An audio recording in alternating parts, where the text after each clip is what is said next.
Do you remember the days of sitting in front of your computer monitor, listening to your old 56k modem chug away, and just watching this fucking download bar tick up? Barely even noticeably. Hi, Chad. Hope you're doing well. I realized, apparently, just barely too late, that I needed to download something, a potentiality for tonight, because we will be continuing on with Max Payne 2 tonight. And I think I don't think we're very far away from being done with it. And as such, I felt it incumbent upon me to prepare for the third installment. Widely considered to be not as good. But it's done in 2, 1, 0, and of course installing, but that should go on Yiffy. That's what Steam told me. We're done. We're prepped. Hi, chat. Welcome to this little corner of the universe, of the internet, of Twitch, where we try to treat the games that we play from a more of a literary standpoint. Try to treat them with the same gravitas and the same tools as we would our Hesiod's and our Homers, our Cervantes and our Dantes, our Fitzgeralds and our Wolves. That is to say that we try our hand at close reading, structuralist analysis, deconstruction, pretty much anything we can get our hands on, to try to figure out maybe not so much what the story of the game that we're playing is, but rather how that's being told, how it's constructed, essentially. Try to figure out how all the moving parts fit together and work. It's something I enjoy doing on my own. It's sort of my stock and trade, really, bringing us neatly to the point of not just what are we doing here on the channel, but why are we doing it. Not only do I enjoy it, but I did it to promote my other work. You see, I am not a professional streamer, as per se. Instead, I'm an author. I'm a writer. I've been a novelist for the past 10 years. I've written 8 books in that time. And I started streaming as part of trying to promote that written work. I started streaming in concert with actually releasing one of my books, my 6th down the line. It's called The Last Box. It's a cyberpunk thriller about the spontaneous eruption of sapiens and a random slug of gaming code, and the people in the near future London who are unfortunate enough to have to try to reconcile with that fact. I think it's a rather good book. I really think you should pick it up. It is more of a... Well, it does a few things different than most other AI media, I like to think. If I'd have to compare it to anything, I'd put it on some sort of a wibbly-wobbly, timey-wimey gradient curve between William Gibson's Neuromancer and Spike Jonze's Her. It's not quite as conflict-oriented as most other AI media is, but rather a transhumanist conversation starter, a springboard, a bootstrapping for a conversation into what I consider to be, at the very least, exclusionary tenets of humanism, and potentially even supremacist. And I think it is high time that humanity, well, try to expand it or even dismantle it. It's not enough. And I do think that our AI development is going to be the first frontier where we're kind of forced into that, because right now we look poised to create a slave race for ourselves, and I don't think that'd be terribly healthy for us in either short or long run. So this stands as a little bit of an argument point to see how, well, not how, but rather to promote the beginning of such a conversation. I'd highly recommend it. I think it's rather good. I am nothing if not my own worst critic, and even rereading this many years after having written it, I still think it's very fucking good. So please check it out. Now, where can you get this? What first link down below is going to get you to Amazon.com, where you can not only get this as an ebook and a print-on-demand copy, but you can also get the first 4.5 chapters of it for free as a preview. Isn't that nice? It's almost 50 pages. It's probably going to be enough for you to figure out whether or not you're going to want to buy it. I think it's just a PDF, just download and read however, whenever. So please check that out. And if you do decide that you want to get it, because why wouldn't you at that point, But you don't want to get it on Amazon.com? Well, we're in our chat. The other link, the second link down below, is going to get you to an aggregate feed instead. Books to read, where you can get it either as an ebook or a print-on-demand copy at a bunch of different sites. A ton of them. I can't keep track of them all. They keep changing and adding, but the most prominent ones are probably Apple Books, Barnes & Noble, Bibliotheca, and Rakuten Kobo. And during July, it's also 50% off on Smashwords July sale. So you can pick it up there for peanuts. Literally peanuts. If you pay your writers peanuts, will they literally turn into monkeys? I still haven't watched that show ever.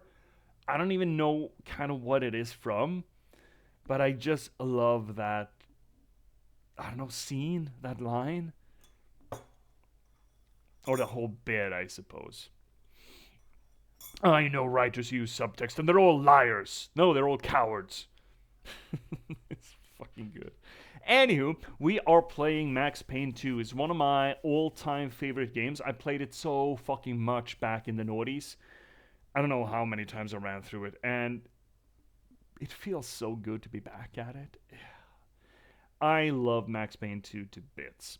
We played Max Payne 1 previously, which we enjoy, but there are some bullshitty gameplay aspects to it. And even though Sam Lake, the writer of Max Payne 1, has a lot of fun with it, it is not as deep. It is more of a shits and giggles sort of game, and it's not very mature in that sense, which is not necessarily a bad thing. It's just it doesn't really have the depth that you might want from a noir game. Which brings us to Max Payne 2, which has all the depth that you could ever need. It is very well written, it is very well structured. It has very little fat on it, it's very lean, despite this very indulgent Shakespearean language. And I am pretty damn sure that we're gonna beat it tonight. So let's get at it, shall we? Let's see. Right, you're fucked. Right. Oh, right, this game is a little bit wonky. Right. Hopefully the next one is not gonna be. Because last time we played Blasphemous, which means we haven't set it up. It's gonna be fine, Chad. It's gonna be fine. It's just gonna be a little bonk. Yeah, that's loud. Oh, no, there we go. Okay, load up main menu. There we go. Wonky. Okay, Max. There we are, Max. There we are. Everything should be good to go. Max. Everything is fine. You got sound, you got visual, everything is great. Alright. Last time on Max Payne 2, he found the cleaner's hideout in an old construction site. Him and Mona stormed it.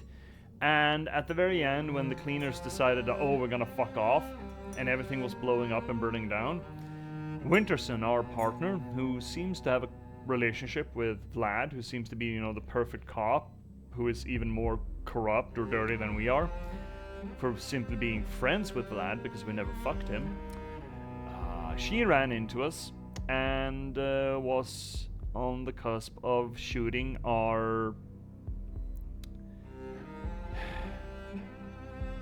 Mona. I'm not sure that Mona can be considered a love interest. It is obvious, or apparent at the very least, that both Max and Mona gravitate towards each other. Not just are attracted to one another, because they are that, but the game speaks to the fact that there is a joint need felt between them. Max describes it early on as survivor's guilt washed away. Mona is the only one who was down on the ground, present and still alive during Max Payne 1. Well, not the only one, but the only one who, went in guns blasting. And it seems like both of them gravitate towards one another, sort of as life rafts in the post-traumatic stress syndrome after the first game, in the wake of the first game, as it were. And I think it's incorrect. Oh shit, this is loud. I think it's incorrect to call them love interests. They don't know each other that well to, you know, be in love, but they certainly feel an attraction and they kind of need one another for psychological purposes, for therapeutic purposes, really. And Max, in his obsession, shot and killed Winterson. We got out of the hospital. We went to see Alfred Woden, our, you know, our big Machiavellian puppet master in his lofty mansion, and he told us the gist of it, what's actually been going on. That Vladimir Lem, our good friend Vlad, is trying to take over the, you know, the corrupt background organization of the, well, the nation, or at least New York. And Vlad has decided to remove everyone in his way, and everyone who can incriminate him. Which seems to suggest that he's after, well, certainly Mona, but also us. And we find ourselves in Vodka, the old Ragnarok theater, Vlad's hideout. If I don't misremember. Yeah, here we are. Here we are. What the fuck were we doing? Except for, you know, killing things. Oh, kill? Okay, so we're going through there. Yeah, great. Yeah, perfect. Fantastic. I mean, this is an era of gaming before Easter eggs. Not quite, but you know. Oh, wait, we came up this way? Oh, I think we came up this way. I think this is the way we want to go. Yeah. Guns on the ground indicate that we want to go this way.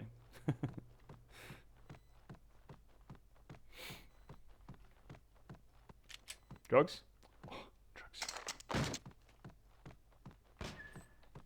Oh, you sneaky, sneaky, sneaky Ruskies.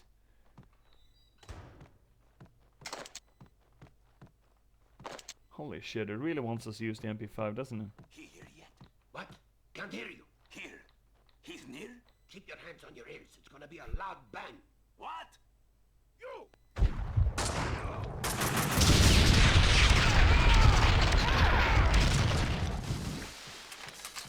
Oh. Oh!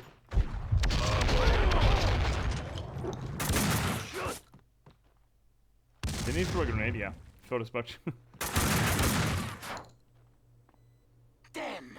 Did we get him? No? Fuck, dude. Fucking die.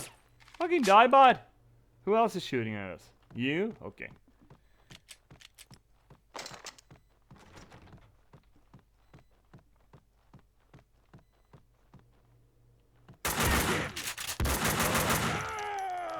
I shot him in the knee. Can't believe I shot him in the knee. Got him? Oh yeah. Oh yeah, he's ragdolling. We got him. We got him good. Okay. Up.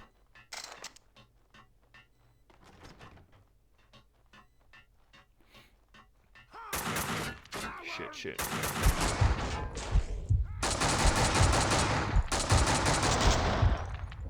That worked.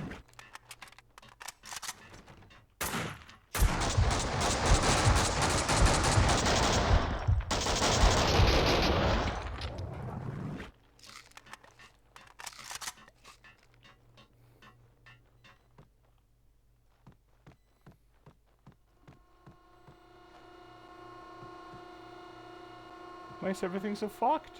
Who fucked this place? Oh, the wall blew out, right. I did that.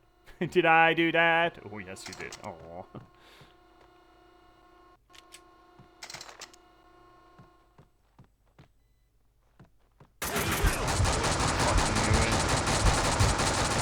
Fucking knew it.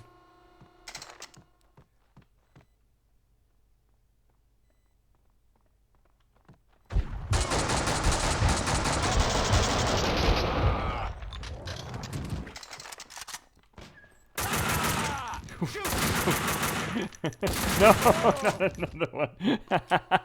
I thought we were doing so well. And they just keep adding new ones. Hey, you! headshot him, bro.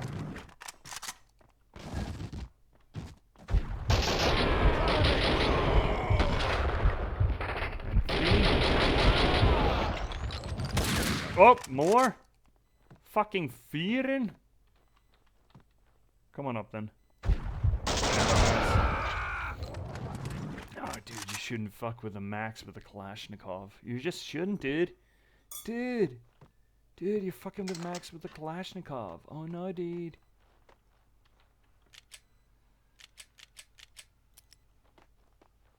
Do prefer a shotty though. Shotty's just more fun.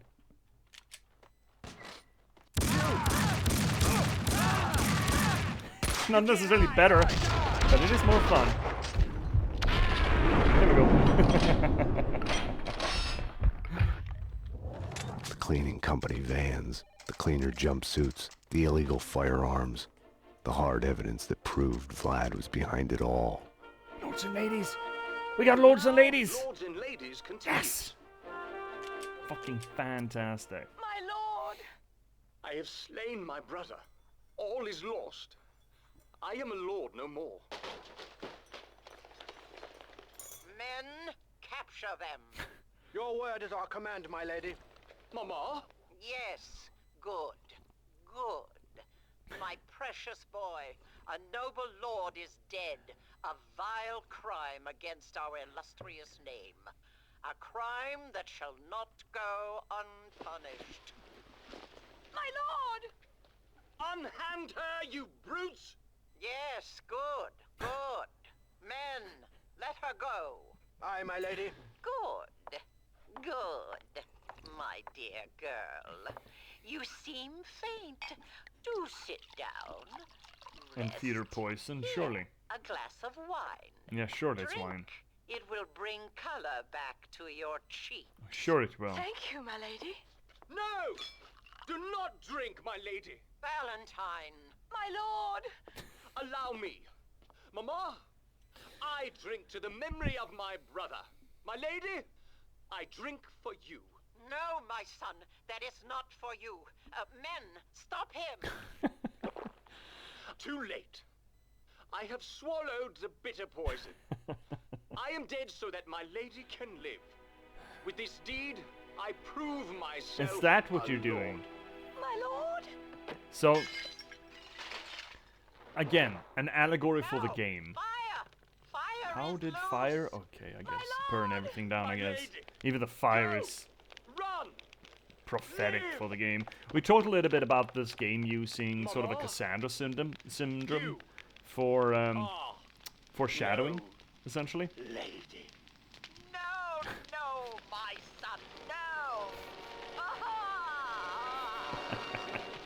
So two brothers fighting to the death over a woman. That is Vlad and Max. Of course, Vlad has called them both brothers on opposite sides of the Civil War. And the mother, I suppose, is Woden, who's sort of pitting them against one another. Even the fire is sort of prophetic. And there's been a lot of that. Previous streams, we talked a lot about how the game uses these sort of Cassandra syndrome-esque premonition of noir storytelling as not so much what's gonna happen to Max and friends, but rather how do we get there? Much more important. Okay, what's happening? Somebody, anybody, get in here, tell me! I can still hear gunshots. Is she still coming? Stop her! She could be headed here, to the office. What do you mean her? Is it the same killer bitch who shot Boss in the arm? Stop her! Does she have an army with her? Go get these men! Stop them! Everybody just get me. your asses here! Everybody here! Stop them! It's just me, bud. Who were you expecting, bud? That did not look. This does not look. Well, kind of, I guess. Like a permalock door. Like the illusion of a door. Fake doors. Come on over, get your fake doors! Your fake doors, everyone!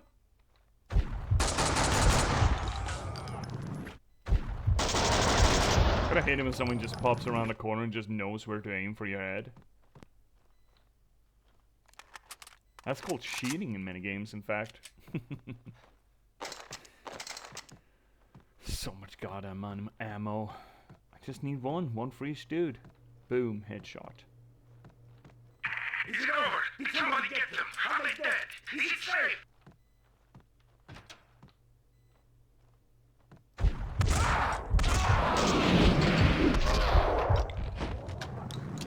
Sorry, boys. Vlad and Mona were on a crash course. If I'd find one, the odds were I'd find the other. Vlad was after Vinny. He had left me a map to follow. You have one new message. Vlad, it's me. Where are you? I need you. I'm on my way to the construction site Winterson now. is calling me Winterson. from beyond the I'll do it. grave. I'll whatever take it care of is. them both for you. I don't know. Is this a crime? Is it against the law to be happy? They haven't seen you with my boy. Haven't seen you with me. Miss you. Call me. The gilding on the mask had cracked to reveal the rot underneath. Winterson's confession didn't wash away my guilt. It made me feel worse. I had a meeting scheduled with Vlad at Vinny's place.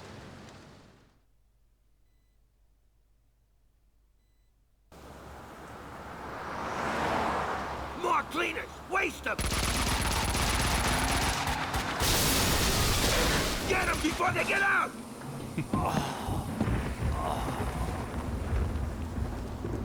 There's a lot more pain to Max's experience. I mean, physical pain in this game.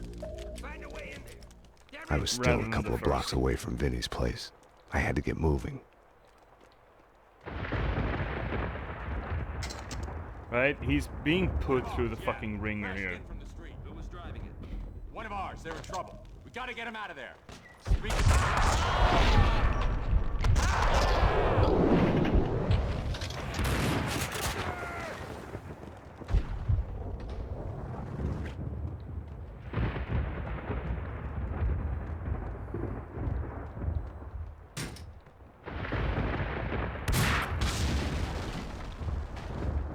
Magic! You see a magic trick? You think you can?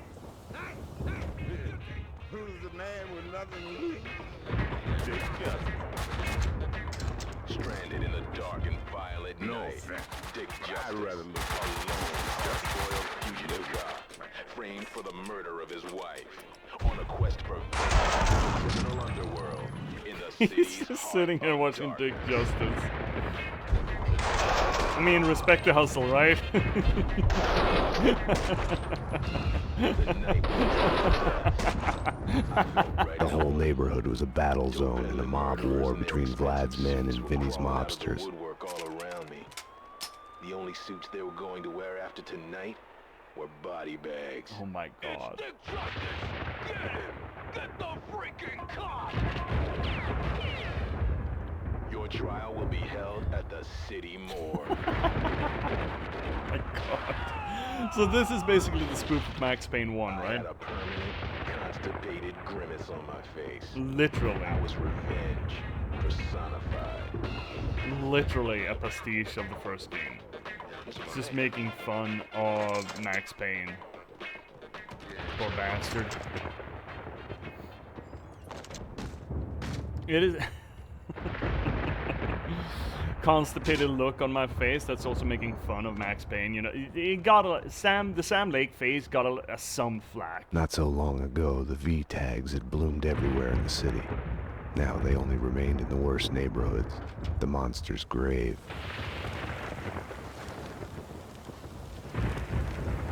This is a little bit more sprawling than I expected.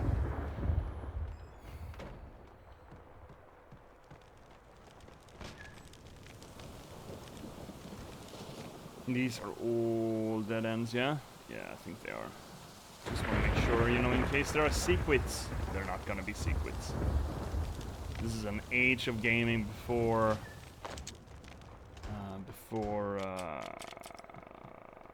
hidden objectives and Easter eggs and collectibles and all that bullshit.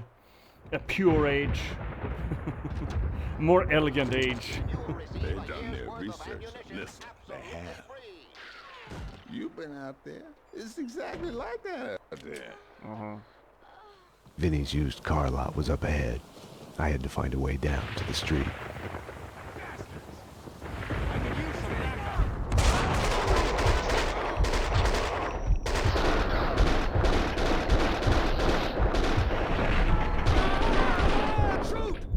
Just fucking die already, bud.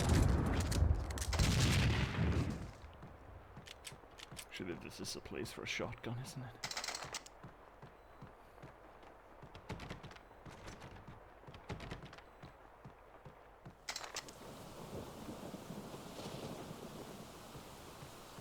Oh yeah, like good old times when we were still peddling V.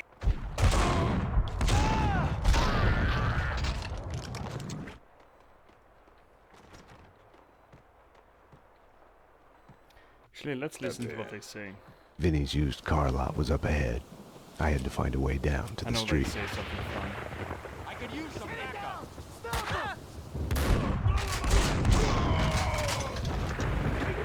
Oh shit!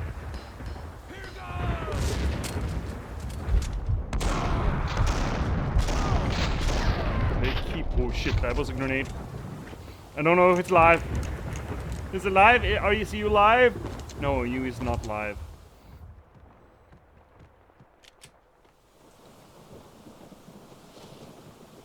Oh yeah, like good old times when we were still peddling V. When we had that Russian son of a bitch down for the count. When we were hunting that undercover Fed. What's his name again? Hurt? Hurt? My ass! Payne was his name, Payne! Where the hell are the reinforcements that he promised us? The last batch of them got in through here. You bet your ass there's more on the way. When they show up, we'll be here to give them a warm welcome.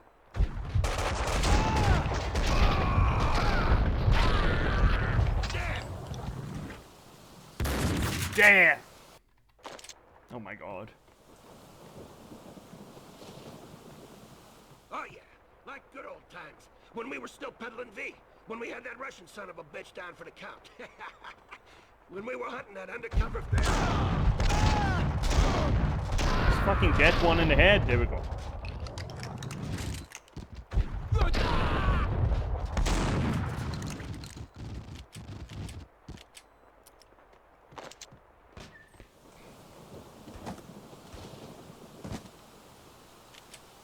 Where is he?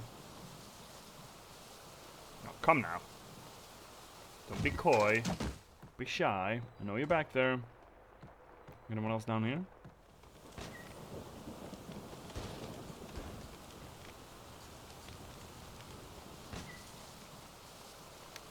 Do do do do do. Do do do do do do.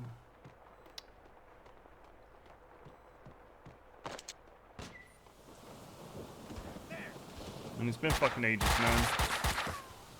Where the fuck did you guys come from? Now you're shooting someone else. Now you're not shooting me.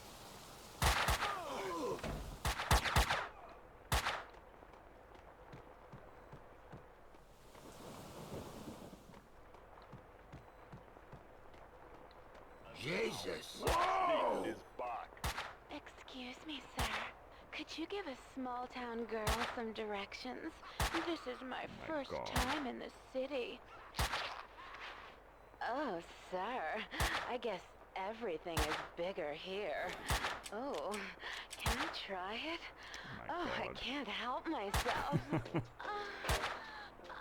Lads, do you mind? Imagine getting shot in the head while watching porn. At work, no less.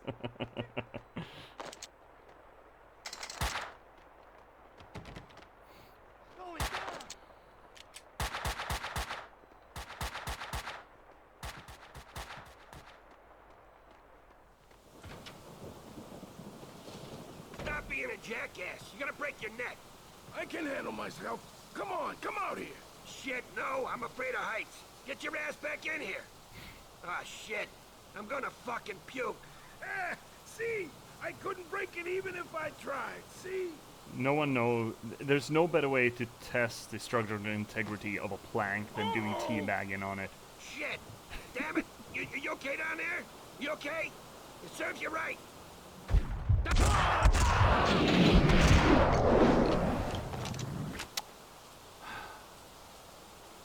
Fucking dumbasses. The fucking lot of them.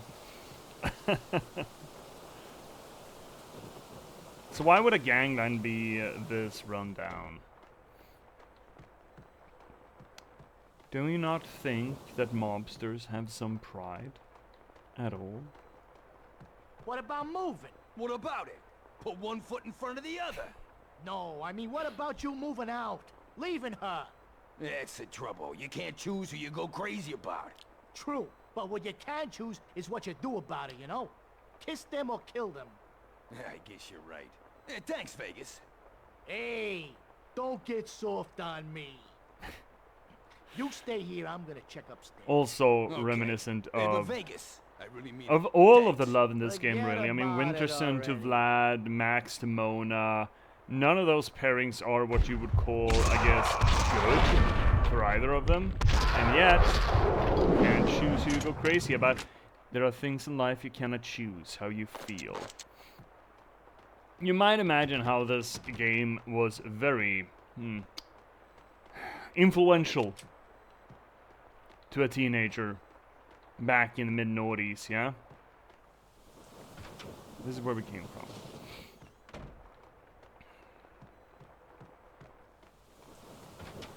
I think we're gonna have to leapfrog this bullshit. Dude. There we go. I think we're gonna have to jumpy dumpy this bullshit! This bullshit!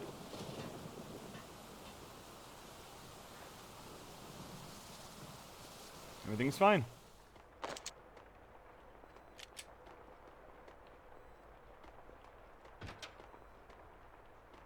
Blood. Well, this isn't very helpful. Why did I jump across there? Hey! Oh, here we go. Where the hell have you been? What took you so long? Where's the rest of you? You're the traffic. reinforcements Vinny promised us, right?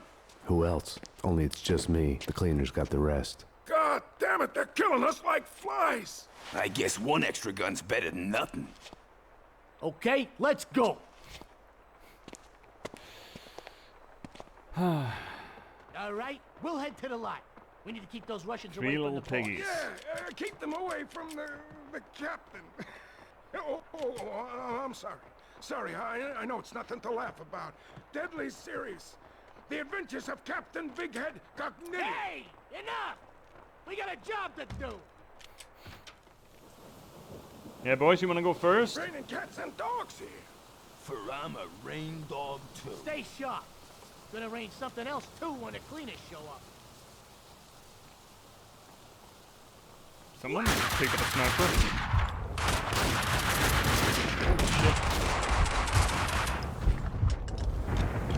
They swapped guns.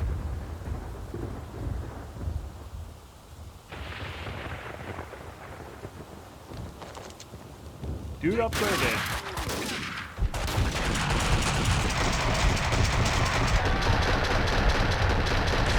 Oh no, one of us is dead. No. Shoot!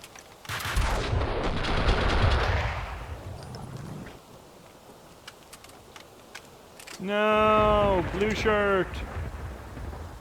Why has he abandoned me? Stop shooting my boys. What the fuck are you doing with him? He's a cop. Max Payne rings any bells? What did you bring him here for? He tried to kill the boss.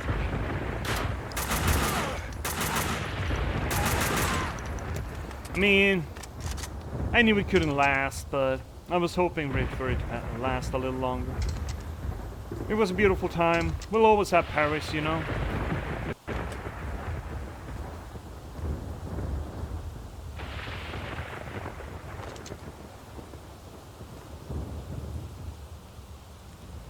Guide the player with light, eh?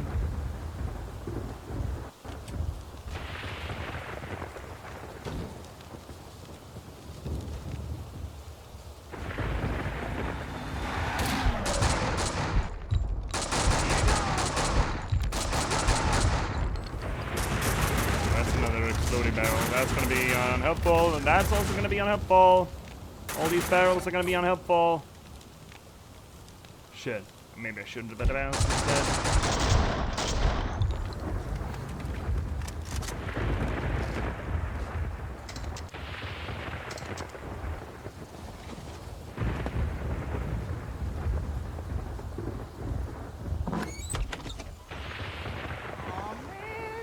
Why did this have to happen to me?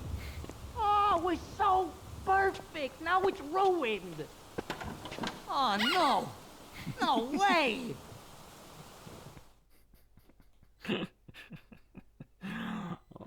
No, Payne, not you. Why does this keep happening to me?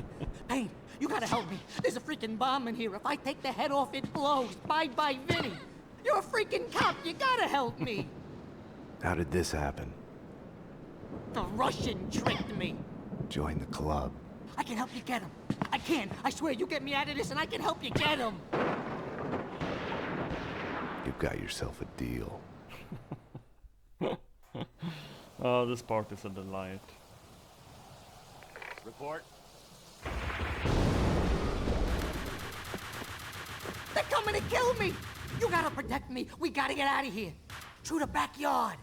I didn't buy Vinny's promise to help me, but I was willing to do anything to complicate Vlad's plans. Payne, cover me. Shut up. Cover me. We gotta get through there. We will, bud. Payne, what are you waiting for? Don't let them get me. Kill them. Kill them.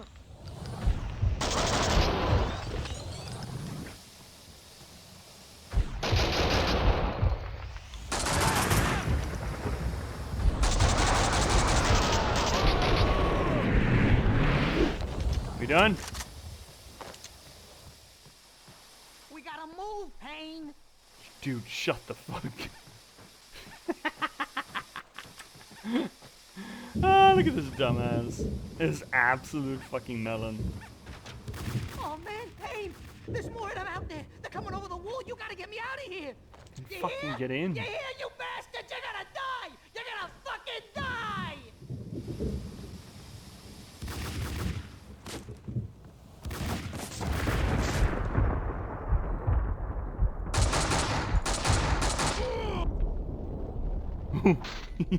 Ah! Okay, more friends coming in.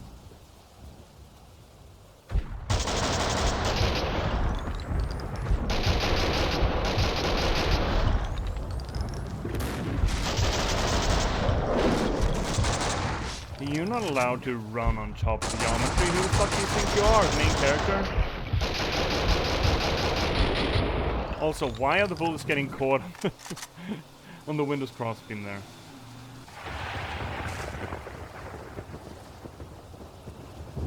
Yeah, there's gonna be more friend.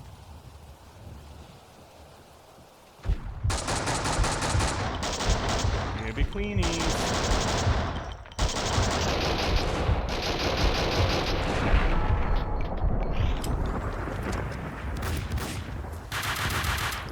Shit, I'm out of juice.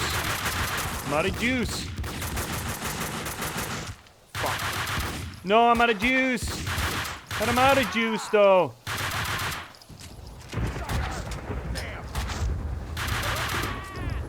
You can't attack me when I'm out of juice. Let's go. That's not fair. My god, Winnie. My god, you little dumbass.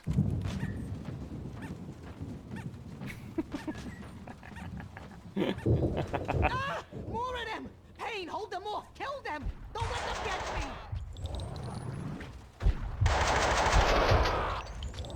This way, Payne. We can get out through here. Through the back door. Jesus H-time. Tap dancing Christ there, Vinny. You're such a dumbass, bud. Drugs. Ah! Oh, shit! Oh, shit, I can't fit through! I can't fit through! The bomb will blow up! Shit!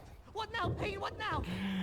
Think, Vinny. How do you remember the golden days of escort Back to the hall, quests? to the elevator up to my place. We'll get out through there. Let's go, Payne! Get him, Payne! You gotta protect me! We gotta get to the elevator!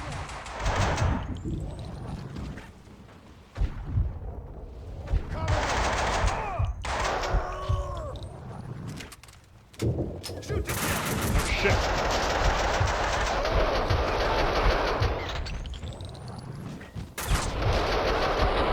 Stop! Stab! Payne, I'm going. Payne! Just fucking go then. God, Vinny. How the fuck did you climb to the ladder of this fucking criminal outfit? Oh my god. Beep. Beep.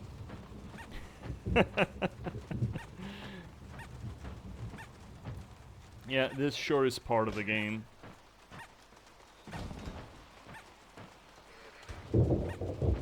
Come on, come on, come on! I can't wait for you, Payne! I gotta get out of here! Then Hurry fucking up, go. damn it! That fucking honked.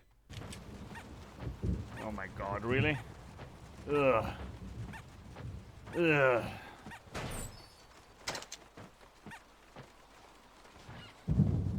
Oh shit!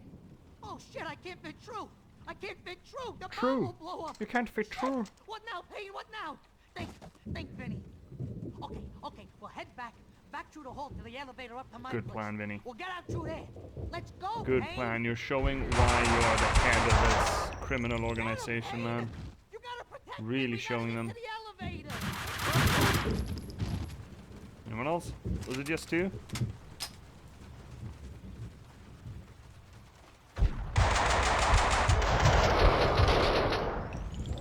Okay, Payne, this way. Run! My god, Vinny. Holy fuck, Vinny.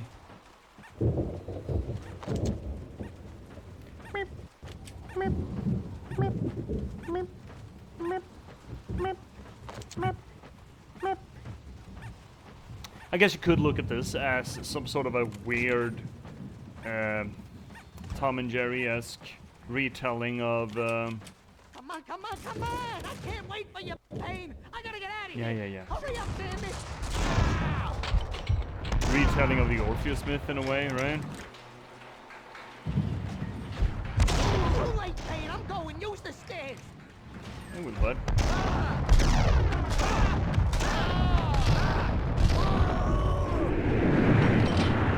Where we're essentially I'm gonna have a freaking heart attack. escorting the dumbest, Cover me!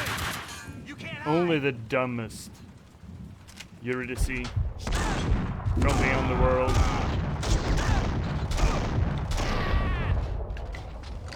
I don't think really can draw such parallels to the ever-present escort quest, but you know.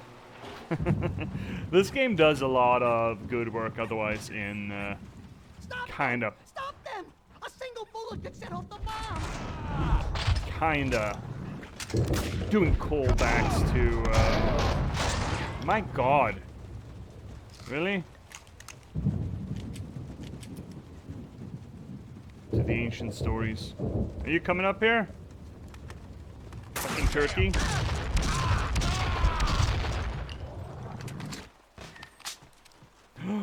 Oh my god, someone has a themed apartment? Oh, I gotta look at your shitter, my guy. I've gotta take a look at your shitter. Are there more peeps coming in? Surely not. Oh shit. You can't hide!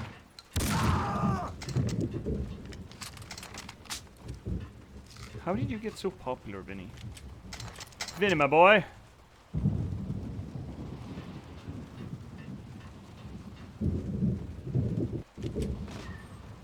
Are we done now? Oh yeah. Look at this fucking place. Yeah, we're done. What? I'm a collector. Ah, yeah. Do you know okay. how much this stuff is worth? I tell you, fucking much. Okay. Nothing nerdy about it. I'm a collector. Oh, there's plenty of nerdy about it, but it shouldn't be. You shouldn't, you Hey, know. lots of tough guys are into this stuff. Uh-huh. Frankie was into this stuff. He was a fucking tough guy. Was being the operative term Just here. wait till I sell my collection online. Just you wait. There's nothing bad about being nerdy, my guy. Hey, let's see who's the nerd when I'm a millionaire. Uh-huh. We gotta get out of here somehow. Gotta figure something out. You have a shitter? Think, Benny. Think. Oh, I like this place though. Go. You got these fucking episodes on repeat, you dumbass.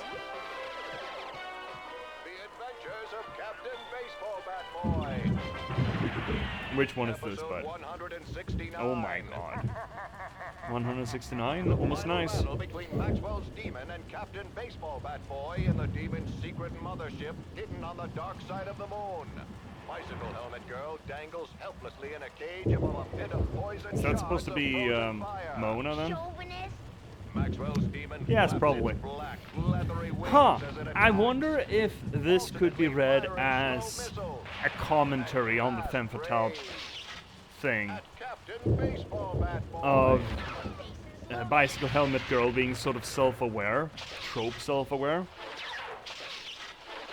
and thus essentially providing Mona with the capacity to make some sort of snide commentary on the fact that she needs to be saved by all these men. That's probably reading too much into it, but it's fun. You don't have a shitter? You've locked your shitter? Oh my god.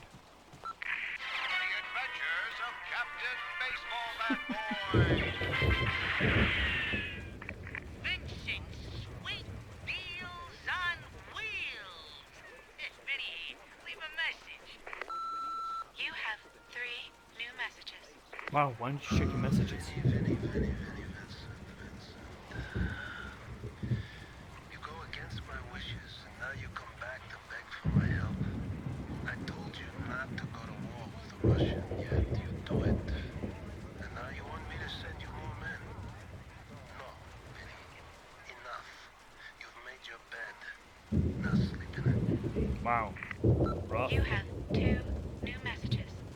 Hey, Slimebag. When we play cops and robbers and I'm the cop, I get to spank you. You don't get to beat me up, asshole. Oh, Vinny, right. He was rough to hookers. Carried Piece of away. shit. Well, let me tell you something, you prick. You're gonna pay for this. You have 1 Yeah, new it's almost message. enough for us to just shoot him. Vinny Gognitti. Vladimir Lem is coming. Mona! Knowing him, it will probably be a bomb. I'm doing this only to make it more difficult for him. Don't get any ideas. You have no new messages. Well, great. Vinny, you had some messages? Did you know that someone's out to get you? Oh, shit! Oh, man, they're coming. They're at the balcony. We were supposed to get out What the through fuck here. balcony? This is just a shed. To order now, call 555-GUN, and you will receive a year's worth of ammunition absolutely. You slowly tighten the vise until the bullet pours through skin, guts, and bone. Start with a non-lethal spot. Work your way to more vital areas. That's the plan. It's not a scientific simulation on what marks the body being shot. It's entertainment. Possible infiltration. Get him? Nope.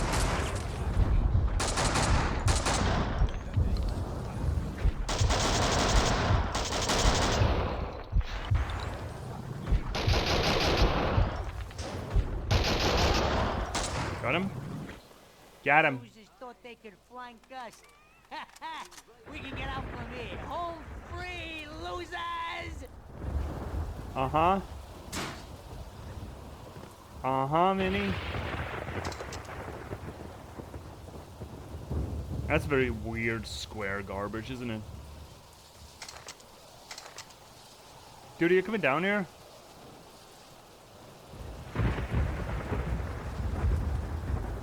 Did I fuck it up? Vinny, are you not coming down here, bud? Shit. Let's go, let's go, let's go! Yes, please. Here I... Oh, shit. Here I am not with my Ingrams. Can't back up a car on me and me not having the Ingrams. We gotta get away from here. To the garage! I always remember this is pretty fun.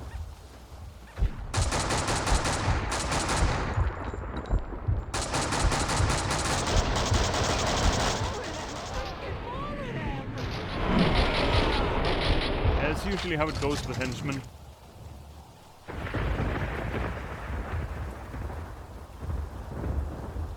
Open! Open, damn it! Come on! Don't do this to me! Come on!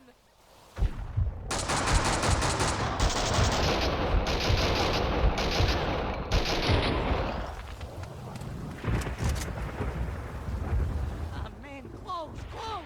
Why you doing this to me? Fuck, no! We're gonna die! Why do you Vinny, hate me? Vinny, Close! Vinny. A little bit of fucking decorum here, bud.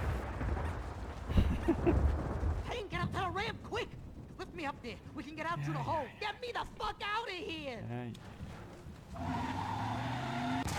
Shit, oh shit.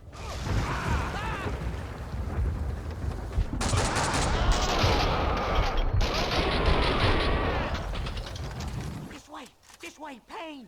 Dude, how am I supposed to get these drugs? These primo drugs? There we go. Got him. Oh, with the fucking escorts quest, man. Fucking tuck your head in, bud. Up ahead. We got away, Payne. I can't fucking believe it. Oh, it's not over yet. They're gonna come from somewhere. I can't believe. Cover me, Payne. Clear them out.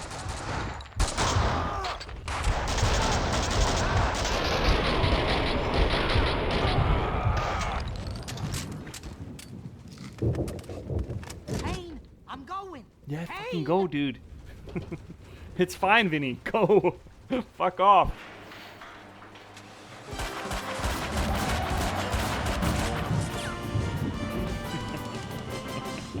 Oh, ads coming up in 4. Well, that was fun. In a fucking Terrible, sick, not at all fun way. Vinny needed Mona as much as I did. We'll try to find Mona Sachs. She can disarm the bomb. Are you Can't she, though? crazy? She's just as bad as the Russian. She's part of the same fucking crew. You're delusional. I was desperate enough to look for Mona at the funhouse. I got a bad feeling about this. Max, dearest of all my friends, drop your gun, or the bomb goes. Oh, with that fucking I had white a bomb suit. ticking in my head. No amount of painkillers would disable it. Never trust a man in a white suit. There's some good line. Oh, we're getting some Mona. Vlad and his men left after they were done with Vinny and me. I don't know how Mona came to be there. I can only speculate. I don't remember this part. It's clear that she was after Vlad.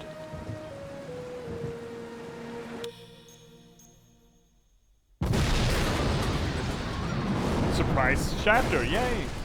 Max. She must have gotten there after he had left. Otherwise, he'd have been dead, and she wouldn't have come after me.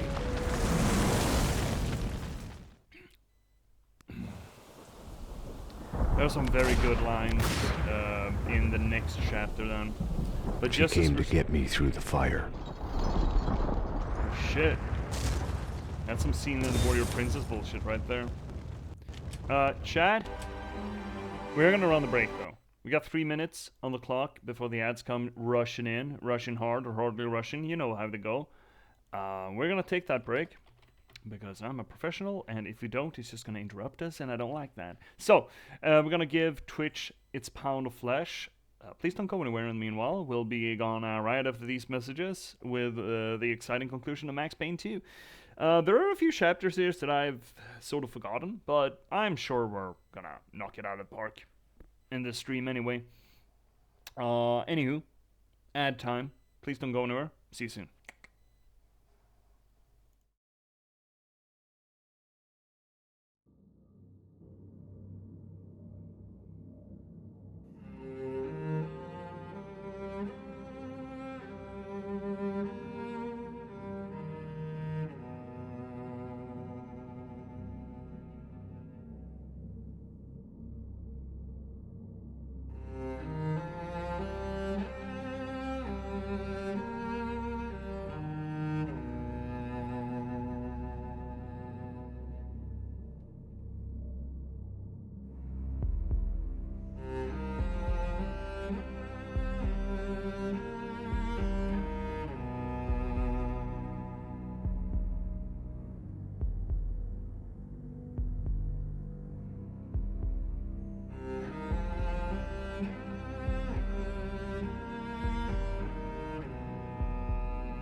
We're back, chat.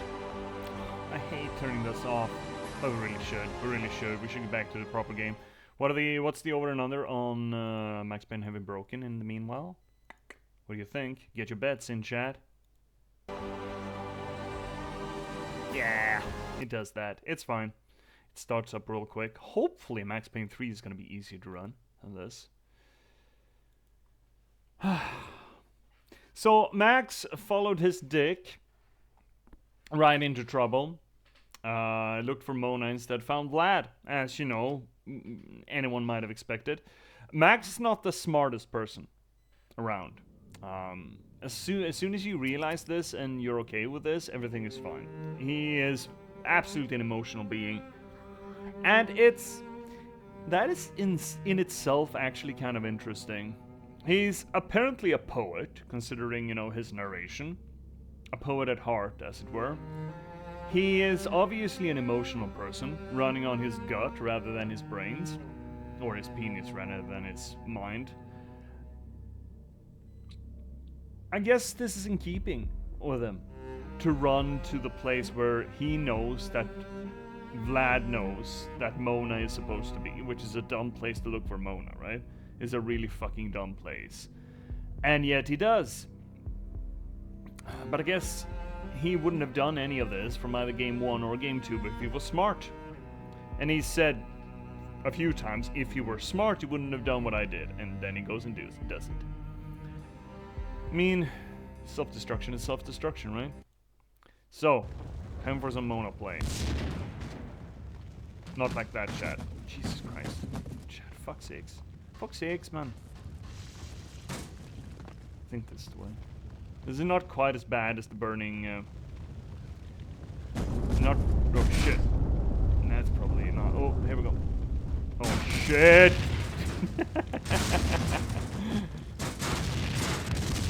Fuck. Can you open? Fucking, there we go. Open a something? Anywhere? Anyhow? Any who's?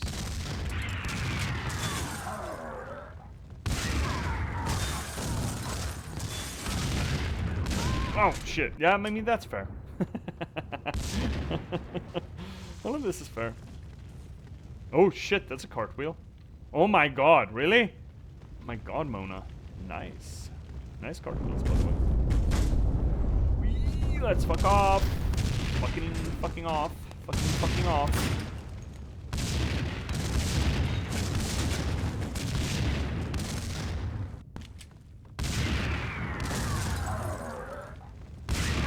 Oh shit. Can you finish exploding until I run past?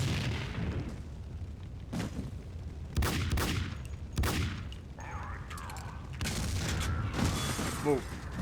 Where's the hole? There's supposed to be a hole around here, shouldn't there? Oh, we're supposed to run up there?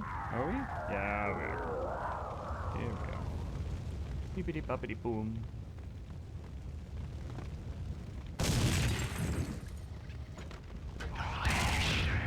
Flesh of fallen demons. Or fallen angels, I suppose. Should be. Flesh of fallen angels. What is a fallen demon? How do you fall the other way?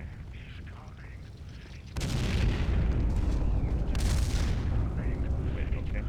Oh, drugs! Nice. Ooh! Fire alarm. Sprinklers! Sprinkies! Oh, now we're in a wet t-shirt contest too. Fuck.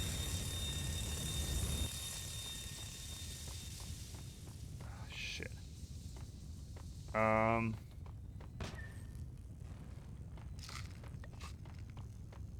Oh, we're gonna run into dudes now, aren't we?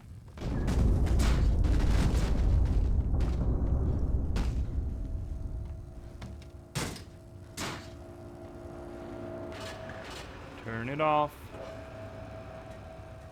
Is that really how that works? Is that really what happens when you flip a mass switch? The lights blink and then I'm fine? Hashtag to doubt. Press X to doubt, I suppose is the meme. I'm blending memes. Sort of what I do. This is one hell of a bomb. Vlad had terminated Vinny's tragicomic existence with the push of a button. Ouch. Poor guy. Eh. Poor bastard. Eh. Hi, Alison Bella.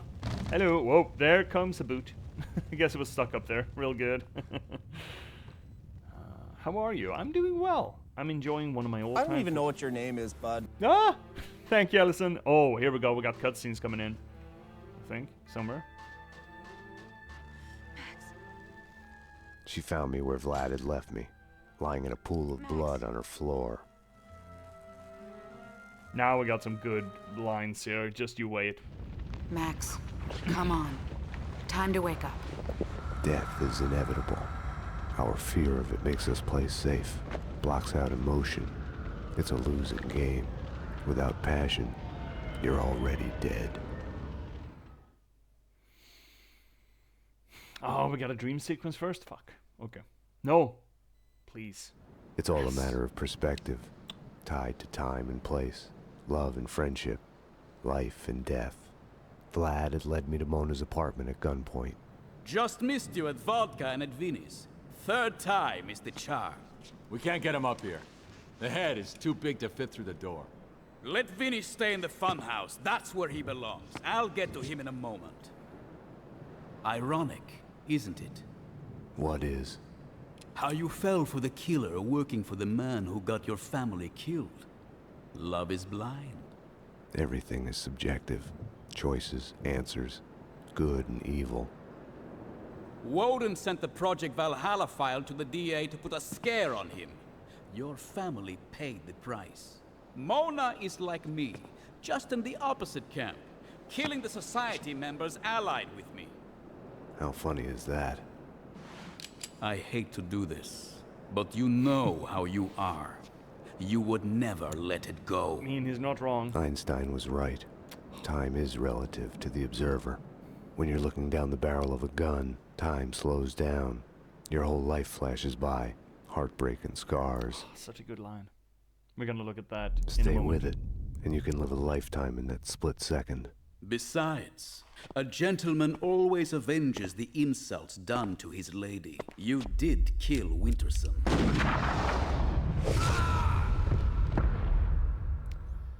Right in the thinker. Guess he's got brain damage too now. Yay. In the dream, I was an invisible ghost, hovering outside my body. Detective Payne. Boss is already here. He's waiting for you inside. Okay, we are gonna take a look at that. There's not much else here. I mean, the whole failed showdown with a villain, that's a fairly common trope, right? Where the hero sort of overplays his hand, gets showed down by the villain, and, well, things don't go very well. And the whole thing is the hero rising from the ashes like a phoenix, the villain having, you know, underestimated him, and, well, things going the way they go. I follow you on Twitter as well. Can I get a follow back on Twitter if it's possible? Any upcoming events or games on your stream? I mean, once we're done here with Max Payne 2, we're gonna run into Max Payne 3. And on, well, not next Sunday, but usually on Sundays, I got my cosmology scholar buddy with me as well. A honest-to-God academic in the humanities, in the religious studies. He has done a thesis paper on the cosmology or cosmogony in World of Warcraft, and we're playing Blasphemous, and that's a lot of fun. So pretty standard, bog standard stuff, right? I mean, villain gloats about his master plan and what it's all about. He delivers some exposition, which is a trope that I'm not big fan of, but, you know, it is. It's not necessarily a bad one to deliver that exposition after the fact of the hero kind of needing it. It is certainly a trope, and especially combined with the whole, oh, well, the hero crawls back out of the ashes, it becomes sort of predictable. When the moment where it's not predictable is when the hero actually dies. So, spoilers for Game of Thrones, but I don't think anyone was prepared for it when Eddard bit the bullet, right? He overplays his hand against his villain. He gets a little bit of exposition from the people trying to, you know, save him and let him save face. And then you would expect that he makes some sort of a miraculous escape and then starts a rebellion, but no, he just fucking dies. Everyone was sort of caught off guard there because the story followed the story trope of fucking up once, overplaying your hand, leading to you being put in a position where the villain's exposition at you so that you figure out what's actually going on, and then you getting away, or the hero getting away, so that the hero has more information and can be more informed and better to deal with the challenges second time around, and the villain bites it. That is a very standard trope in pretty much any fiction you got. But when you subvert that and let the main character actually die and then replace them with essentially their children, or the next generation down the line, who don't know what the previous main character knew before they died due to the exposition, can instead lead you not into a state of catharsis, vindication, but instead puts you squarely in the Hitchcock state of things. Hitchcock was very good at building suspense instead of uncertainty. Most other filmmakers prior to Hitchcock played instead with uncertainty. They didn't know, the audience didn't know what was going to happen. They didn't know more than the main character. As opposed to Hitchcock, where his audience usually knew more than his characters. So he didn't build the uncertainty, he instead built tension. Hitchcock is known for his art of creating tension in modern cinema.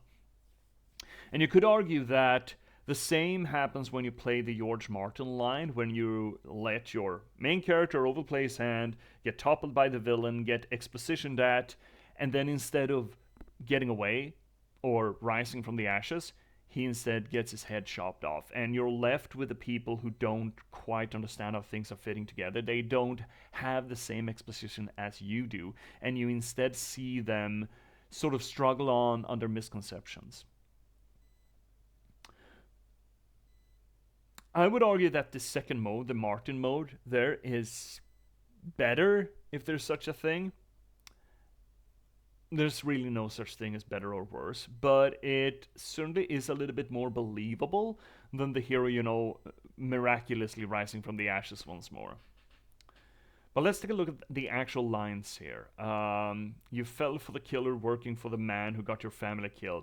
A little bit busy, but it certainly points toward the convolutedness of this whole scenario. And again, they're using the word love.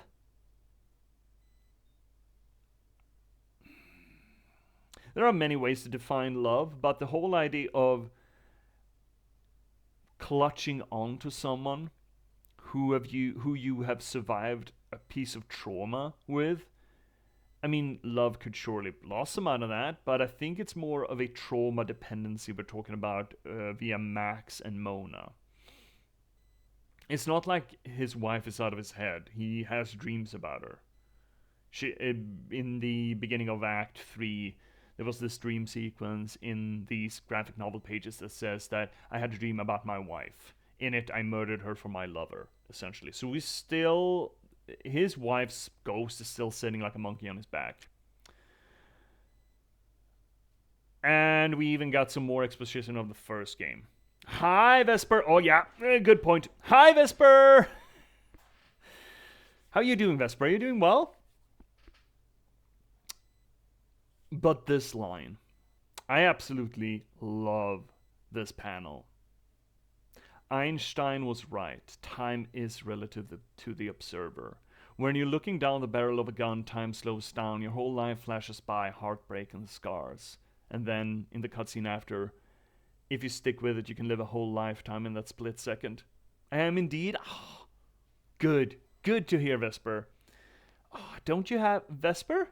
Would you mind checking if you have badges? You should have the new... I made new sub badges for the channel. I made those yesterday, and I'm pretty fucking happy about them. Maybe they haven't been validated yet, go through the system. But if you wouldn't mind, if it's not a hassle, would you mind checking and see if you got them? The channel specific ones. I just want to see how they look live,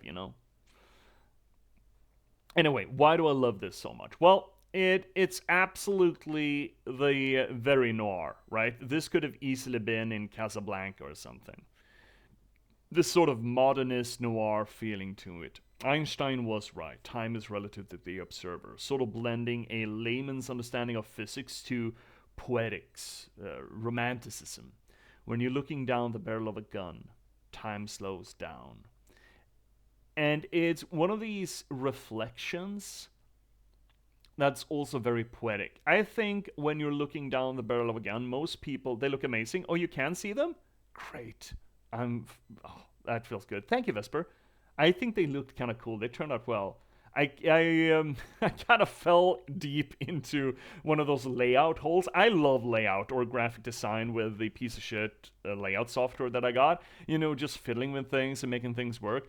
I can really end up in a little bit of a hole of it, and I did so yesterday with them. Didn't take that long, and I think they turned out rather well. I'm really happy with the design of the ballpoint pen specifically. Just the profile of it. I had to check my overall subscription page since it only shows me first on here. Oh, okay. Oh, the first overrides it? Oh well. I guess in due time the first is going to be more prestigious. I don't really know how the badges work, but if you can see them, then they're live at least. That's good. That's good.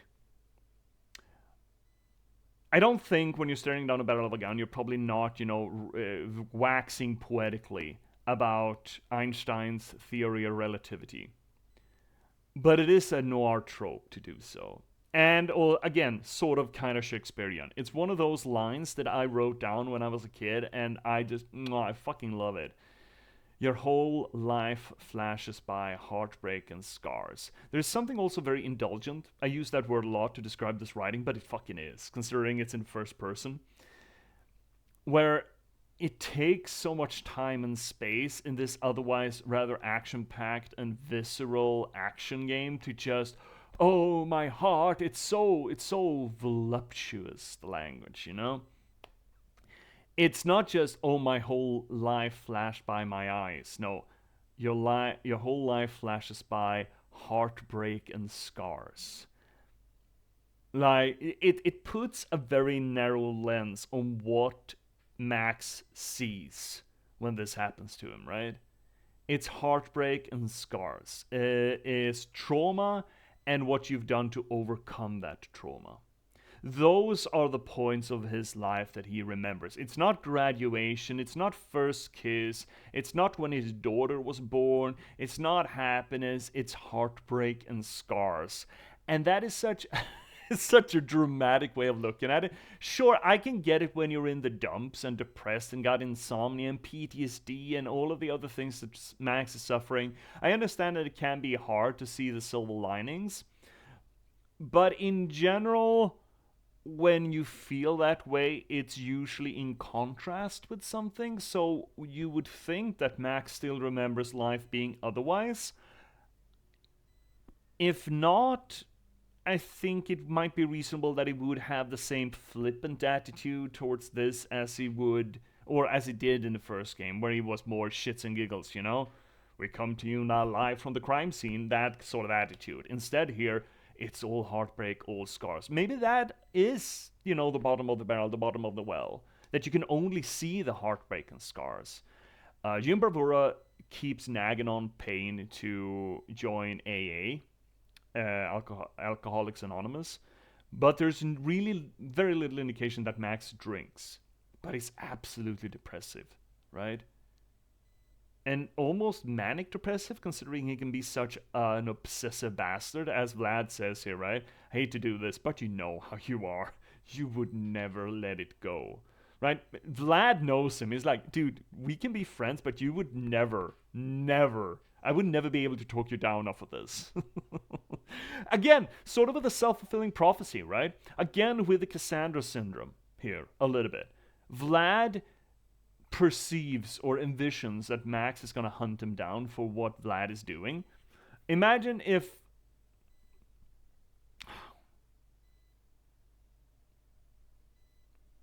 Vlad hadn't attacked Max's apartment. What's the over and under on Max actually hunting down Vlad? Maybe, I mean, Mona's still involved, but still. And it's this. It's not about what's going to happen. It's how it happens. Vlad imagines that Max will hunt him down. So Vlad positions himself as a betrayer to Max, prompting Max to hunt him down. Right?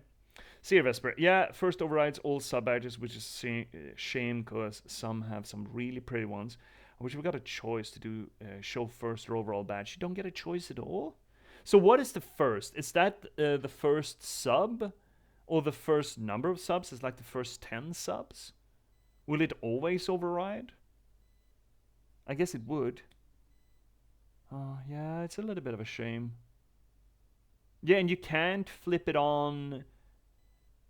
You can't flip on both the first badge and the sub badge. It's a bit of a fucking shame. I wonder if there is a way for me to override that. Maybe I can. Huh. I don't know how though, unfortunately. Anyway, I love this one. This is a really good one. And after this chapter, I believe we're gonna head into another really good one. But let's get through his dream sequence here. Hope you haven't had your lunch yet. This one's bad. Isn't it better if I hadn't had my lunch yet? She made me do it. Passion. This one's yours, Payne. You're the only one who could solve it. A bullet in the head. The killer's looking for an answer, but he's looking for it in the wrong place. He should be looking for it in his own head. Mm-hmm. Yeah. He should be looking for it in his own head. The suspect, I believe, that Max sort of circumvents there is himself. He killed himself, essentially. He's not talking about Vlad there, the person who actually shot him in the head. He's talking about the person who put himself in this position. And he shouldn't be looking for his answers or his suspects outside of his body. He should be looking them first 10 for affiliate and first 25 for partner. Okay, thank you, Vesper. That's a damn shame. I wonder if I can do something for you. Make those available to people. I guess I could put them up. Oh, yeah, well, that is a damn shame. Oh, well. So what Bravura there says, he's making... I mean, it's not Bravura. It's Max himself. It's just through the voice of Bravura. He shouldn't be looking for answers outside of his body. He shouldn't be he shouldn't externalize his need for solutions or for absolving his sins. He should be looking inside, which, you know, works well together what we spoke about when we started Max Payne 2. In Max Payne 1, Max is grimacing out across a sort of hellishly red backlit New York cityscape, right?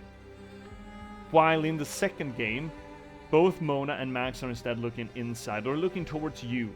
They're breaking the fourth wall, and considering that we are playing Max, it sort of becomes a look into the mirror, as it were. And what Bravura here, or Max says through Bravura's voice, is essentially, yeah, the answers are inside. The solutions were never in Max Payne 1. They are in Max Payne 2, right? So the whole flamboyant, shits and giggle, hold no bars, gunfest of Max Payne 1, that was never gonna be the solution. The solution was never gonna be vengeance. The solution is instead self-reflection. Oh shit, there we go. Right?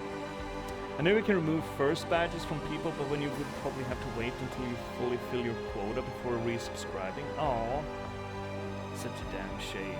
Oh well, I'm not, yeah.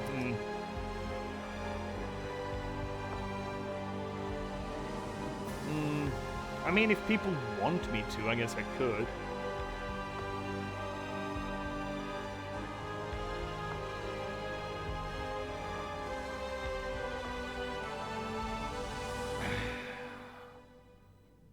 I mean, yeah, I guess that is an option, Vesper. That once the quota's full, I could just remove a sub and then let you resub. To sort of break the streak, I suppose. Or break the history. If people wanted me to. I guess that's a conversation for much later, though. Anyway, He's let's get ready back for to a it. lineup. You should hurry, Payne, or you'll miss him. Oh. His heart broke. Damn it, we're losing him. His heart Give broke. him hope. 6 milligrams. Charge. His body actually...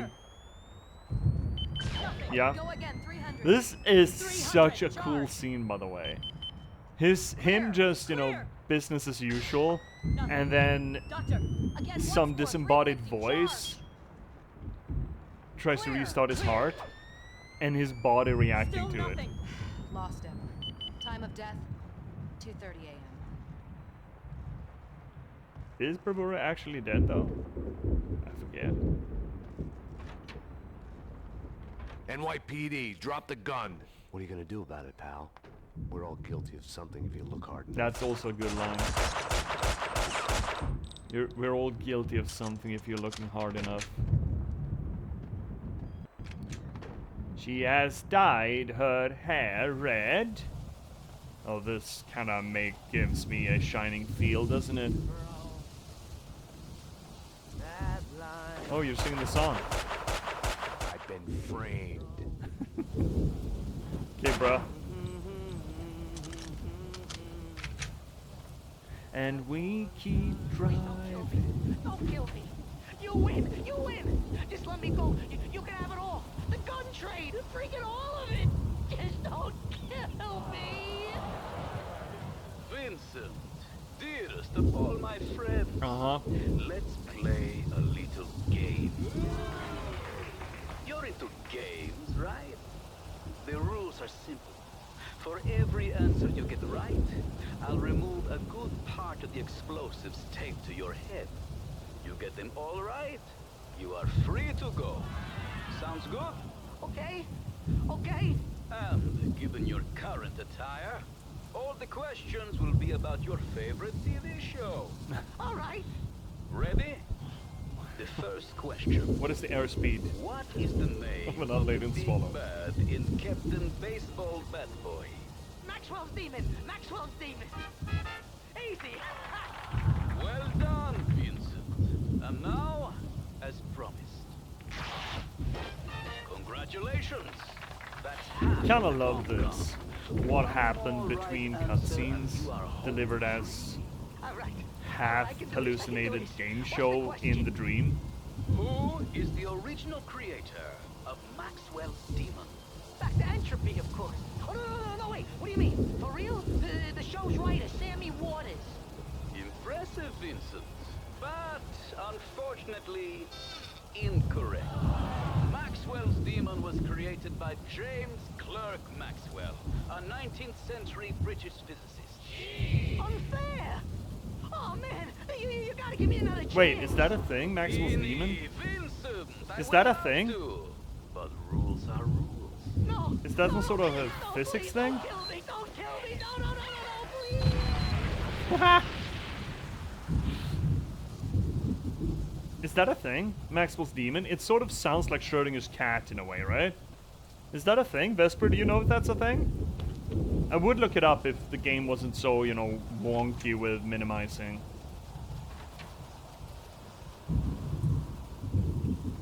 Oh shit. More red, more guilt. Red in this game is of course coded for guilt. Have no fear. Vlad is here. Mona Sachs. Vladimir Lem. Gate is dead. That was to be expected. No hard feelings. It's not too late, my darling. Join me, and all's forgiven. We would make a brilliant couple. I am the king, and you could be my queen. In your dreams. See? You're nothing but a one-armed bandit. Get her! Get the bitch! That's actually a pretty cool callback to, you know, a hint that was available to us, right? When we were in the precinct and they were interrogating Mona, they had to repeat the line, "You're nothing but a one-armed bandit." That supposedly some sort of witness heard her saying. And we have seen from our previous connections to Vlad, or when we've seen him, he has had one arm in a sling, which would be an indication that Mona was the one who shot Vlad. right? It is. It's a thought experiment that seems to disprove the second rule of thermodynamics. What? What the fuck? Oh, I see the thing now, Vesper. I see the thing. Oh? I mean, it's small. I keep being bad at both designing badges and emotes. They look too small. I'm too granular. There's too much bits and bobs, tiny, whiny, weeny bits. But that doesn't look that bad, does it? I mean, you can kind of see that it's a pen. Not great. It's very small. And the color's kind of, yeah, maybe I should lighten it up a little bit.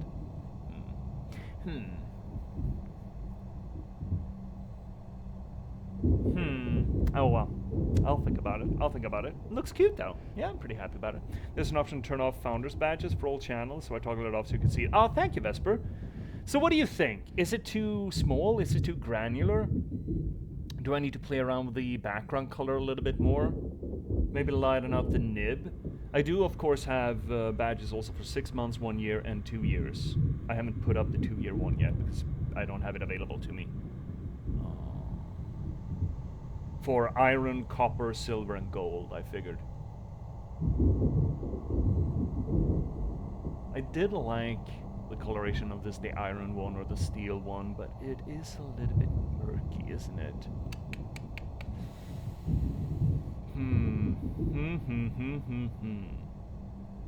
As I said, I'm very bad at making something that small, you know, pop, essentially.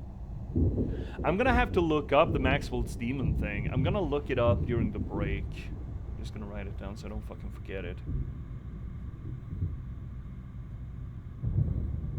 How the hell could you disprove thermodynamics as a thought experiment? Huh. In that case, I'm very curious how that reads into a reflection of the game, essentially. That's gonna be interesting. I'm gonna look it up. Well, this one looks the brightest. Guide the player with light, right? You're gonna pay for what you did. Shooting yourself, yeah. That's not that's not self-incrimination if I've ever seen it, right?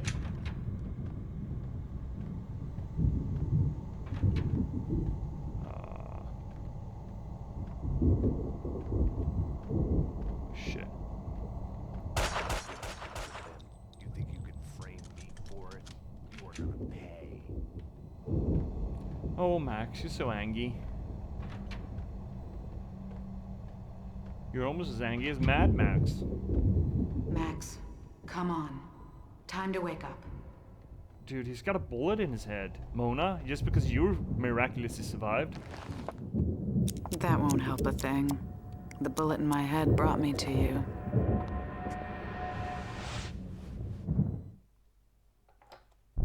Max, come on.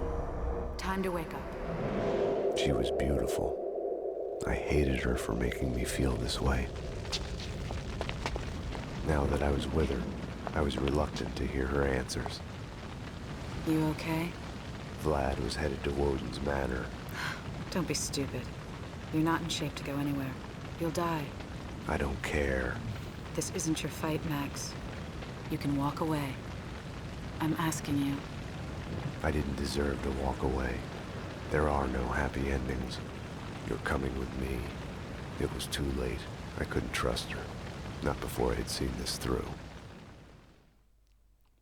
Oh, we're gonna have some good lines here. A pruned bonsai tree. Vlad was right. There are no choices. Nothing but a straight line. The illusion comes afterwards. When you ask why me and what if. When you look back, see the branches, like a pruned bonsai tree or a forked lightning.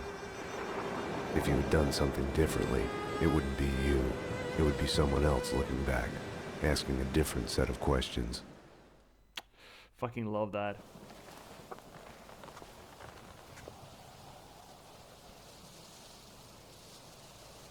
Showtime. I'll go down first. Cover me from here.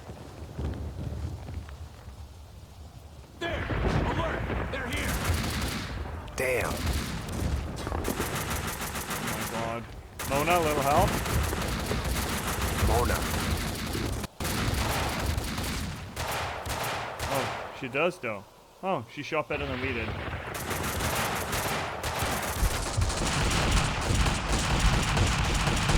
We are gonna look at that as soon as I get a fucking moment to myself. There we are. Oh, he shot him twice in the dick. I'm going in. Ow. Damn. Alright, save and take a moment. Number 1.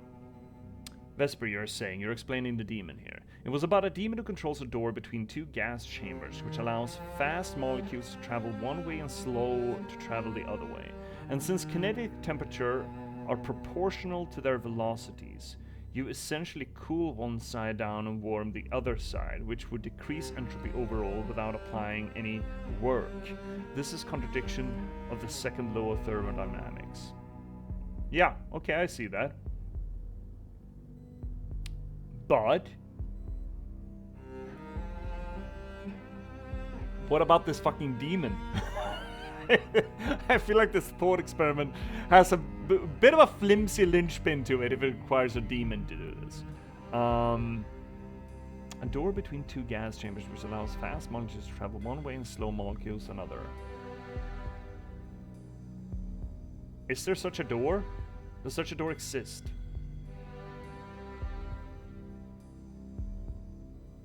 A membrane through which is velocity dependent for molecules. I don't know one, but then again, I'm not much of a chemist or a thermodynamicist, a thermodynamo man. Anyway, I wanna look at this thing. I love this line of reasoning. Okay, I have a problematic relationship to determinism. It is very easy to argue yourself into determinism and very difficult to argue your way out of it. Unfortunately, determinism can be used as a scapegoat for a lot of bullshit, right? Oh, well, I couldn't help it because this was always going to happen, right? It's a... you can see it very easily as a sort of well, it absolves you of responsibility for the consequences of your action. Or it could be used that way, at least. And that I don't like. However, it's very difficult to get away from determinism. And especially when you're talking about it in philosophical terms like Max is doing right here. Vlad was right. There are no choices, nothing but a straight line. The illusion comes afterwards, when you ask why me and what if. When you look back, see the branches like a prune bonsai tree or a forked lightning. If you had done something differently, it wouldn't be you. It would be someone else looking back, asking a different set of questions. Now, this sort of tangents into the multiverse theory, essentially, a little bit. But the idea is not without merit, philosophically speaking, that you cannot survive going back and to do things differently, because then another you there would be. It wouldn't be you. If we're going by time paradox wise, if we're going by, kind of Star Trek rules, it would essentially cause the paradox that the person who came back to change things wouldn't exist, so they would go away. And thus, they couldn't have fixed the timeline. You see where I'm going? I mean, we don't need to deal with time-traveling paradoxes in real life, but the philosophical question, though, is interesting, I find. Especially since the game has been dealing with guilt, with survivor's guilt, with PTSD, with trauma treatment, with feelings of, I killed my wife and daughter. Those are things that Max have dealt with repeatedly over the course of these 2 games. And he comes to this conclusion, or this realization here at the threshold of the last, not just the last act, but, the big climax.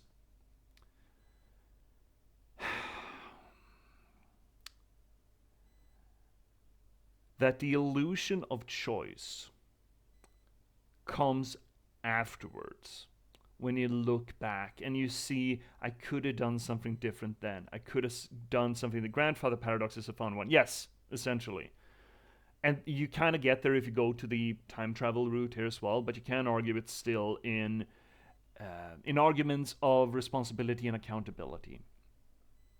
I would like to argue that any choice that anyone ever makes is based on their emotional input, their experiences of previous similar stimuli, and a few other subsets of data.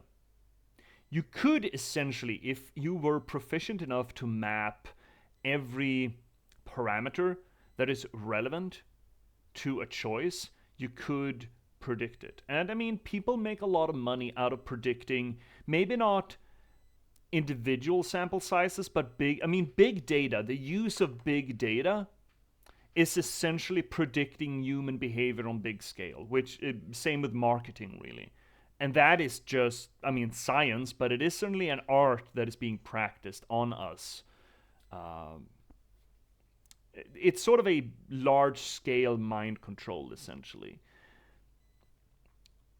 Because the bigger the sample size, the easier it turns out to be to project probable responses to stimuli.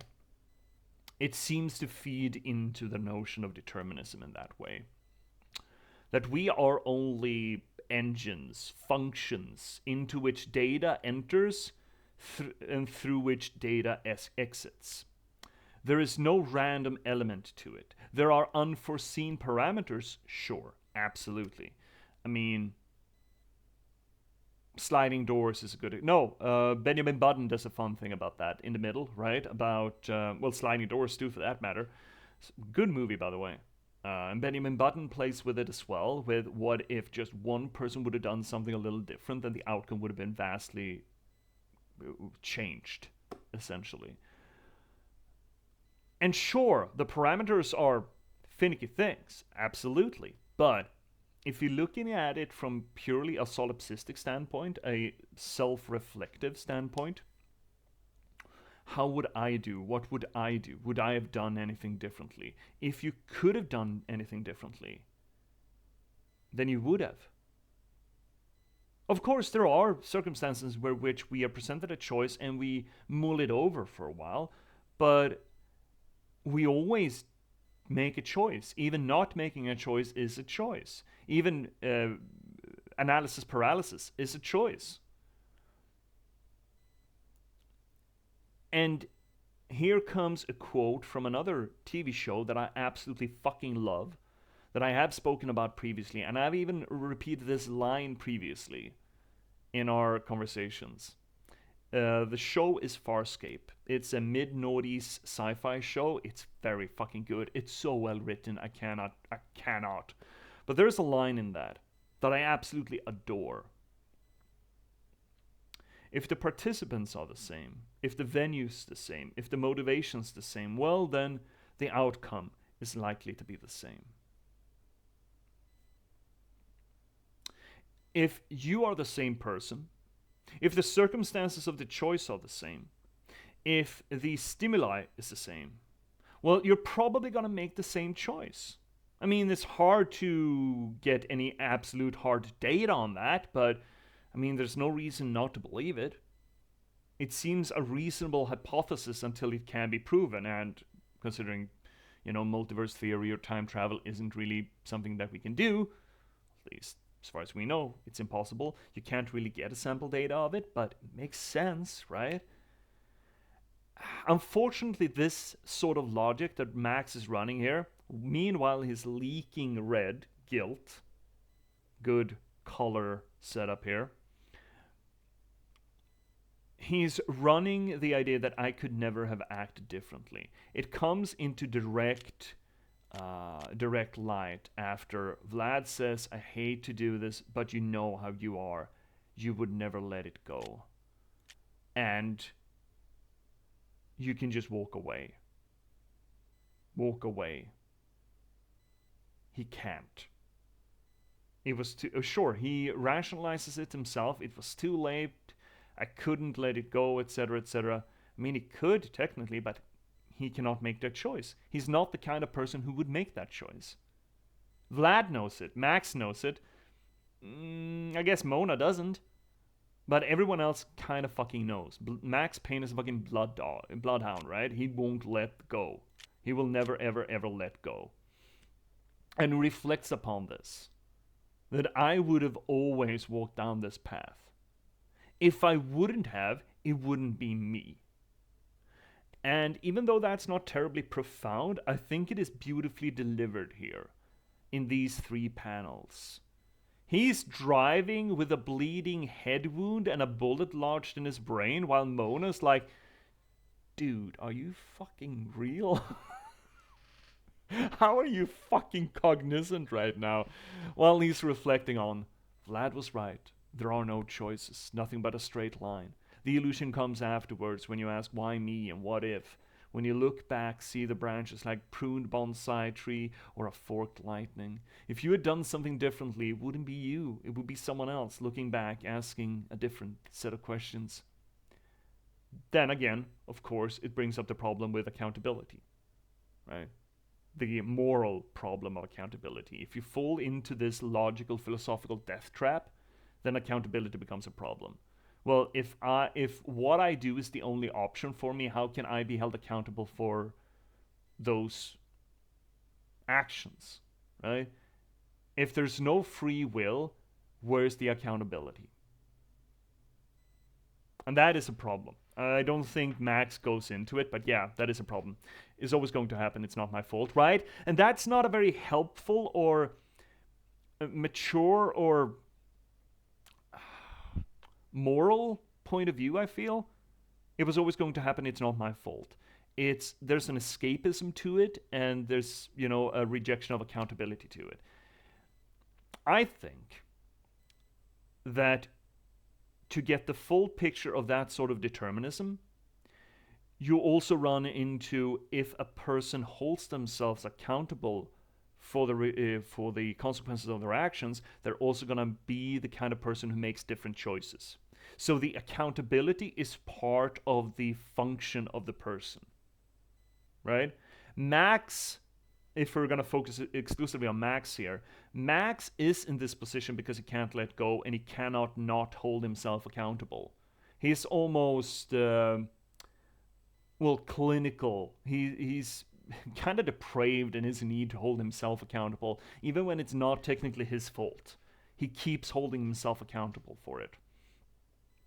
And if he wasn't that kind of person, he wouldn't have made the choices that he's making. He could have turned away, but considering he considers this his fault to some way, shape, or form, to some degree, he cannot let go. So yes, that logic, that philosophy of determinism is a bit of it's a dangerous logic. There's a dangerous philosophy to talk about to people or try to spread to people, evangelize, because people who don't want to have to take responsibility for their actions, it would seem it would seem kind of attractive to them, wouldn't it? To sort of say, well, I can't help it, it's who I am. People do that anyway without actually having the philosophical framework for it, but still, there's a caveat to be had with this logic, even if I myself sort of subscribe to it. Because once you get into it, it's very difficult to get out of it. Once you get out, or at least claw your way a little bit out of your Christian cultural heritage and the whole free will thing, free will becomes a difficult pill to swallow. But I just fucking love this line, this whole thing. Oh, let's go. Actually, chat, we do have 9 minutes until another ad break, but I kind of want to run it now that we're in the beginning of the last passage, and we may just be able to finish the game within the next hour then. So you know what? We're gonna do that. Chat, please don't go anywhere meanwhile. We will be right back after these messages, after Twitch has a chance to carve its initials in your attention span. Please don't believe a fucking word they say. They're all fucking liars, okay?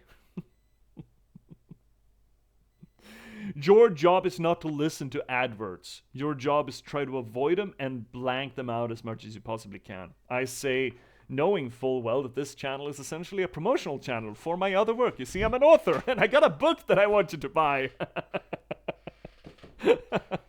Anywho, we will return right after these messages in like 3 minutes.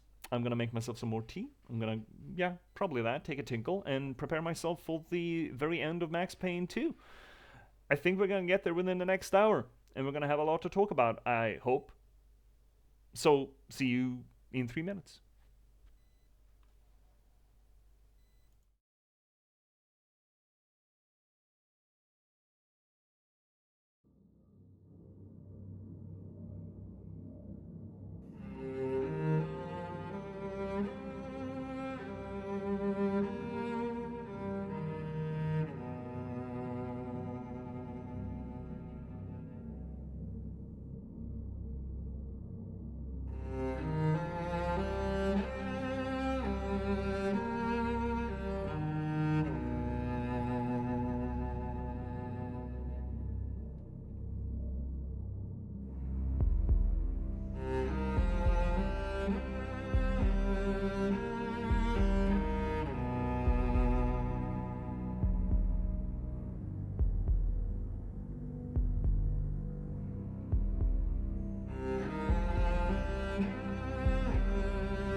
This tune.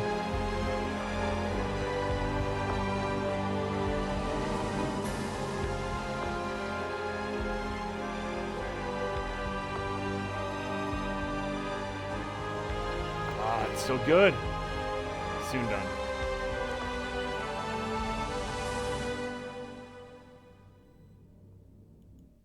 Oh, love it. Love it to bits. Welcome back, chat. Let's go. Let's go see what will happen to poor Maxi boy, yeah? Oh, Maxi boy, the game will break. From glen to glen, and down to the desktop. The sun is gone. And what is it that he says? The heavens. It was raining. It was raining pitchforks, as if the heavens were about ready to fall. Is that the line? I think that's the line, or some such. Oh, damn it! I didn't do my research. Oh well. Vesper did it for us. Let's resume. Waking up from the American dream and love hurts. I mean, that is not foreshadowing at all, is it? Drugs. Ammo. Do we have all our guns? We do not. Oh. Shit. That didn't go very well. Yeah, give us Geef. Geef, thank you.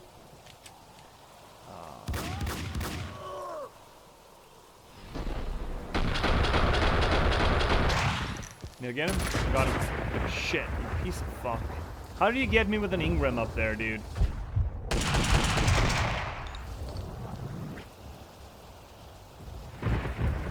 Where do you go, my love? Oh, just fucking go, bud. Just fucking go, bud. 3 things are gonna happen. I hit you, you hit the ground, and I hit your mom.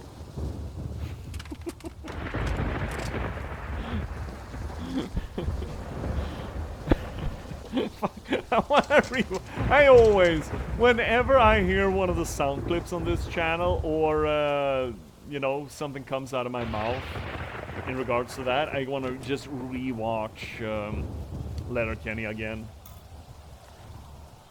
Oh, there's supposed to be another season of Shoresy too. A 3rd season. I haven't seen that. Oh, I know what I'm gonna do one of these days. Blow it up! Blow it up now! What do you mean blow it up? Oh no. Fuck. Back away. Oh shit! No! No! Shit. Ah, fuck! Blow it up! Blow it up now! What do you mean blow it up? Is this one of those, oh fuck.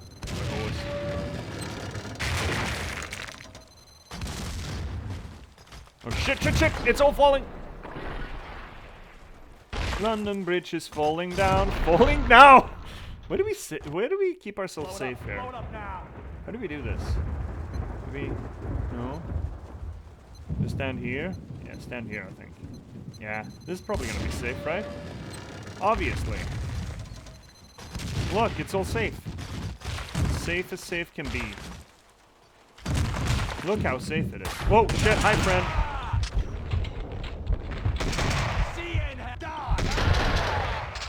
Oh, piano.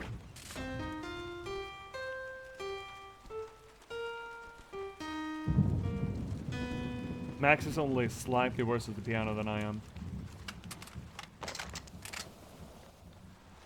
Alright, well, these cans look inviting. Oh no, I can't play piano no more. No, no more piano. No more piano. Got a lot of boomstick ammo. Shit.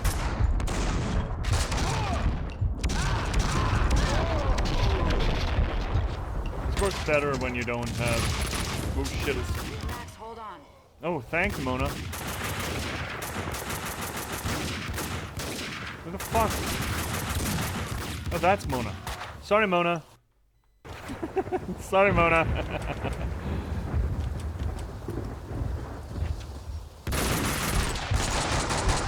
Shit, we're taking so much goddamn ammo damage. Ammo damage.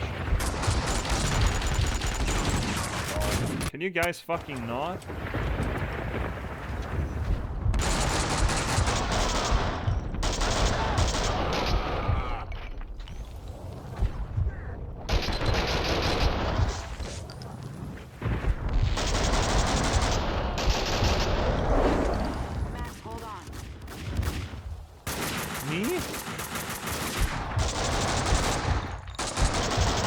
Oh, got him. If it didn't have him.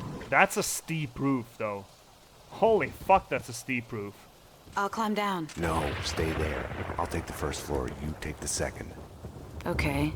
I'm not sure I can... Incoming. Trust you.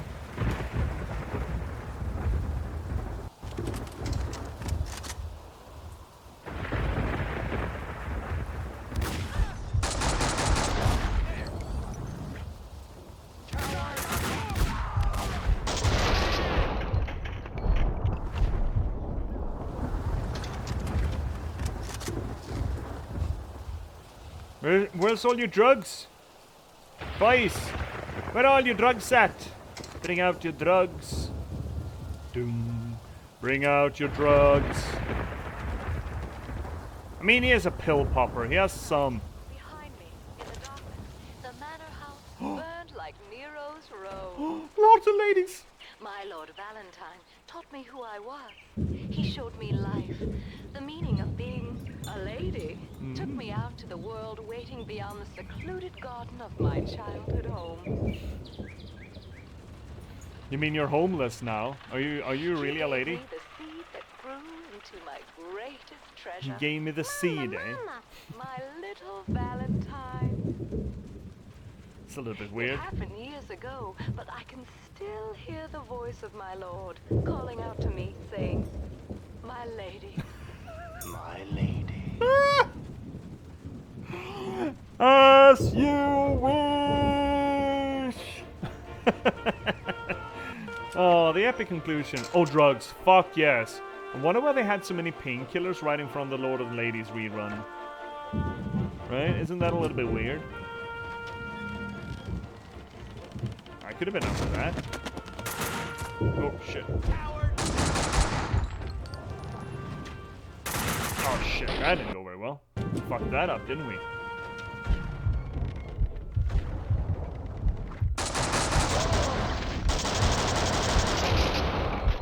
Did we get him? We got him. Oh, shit!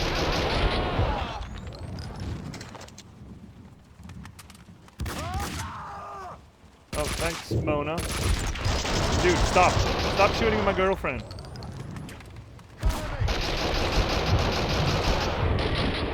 Think of her as Princess Peach and you're just fucking Goombas. Holy shit, maybe we should give Princess Peach a Desert Eagle. Has no one ever thought about that? What happened with that? Oh, fuck. Oh my god, that's so much HP. What happened with that Peach game? Is that out? I heard about it. Do they ever give her a Desert Eagle?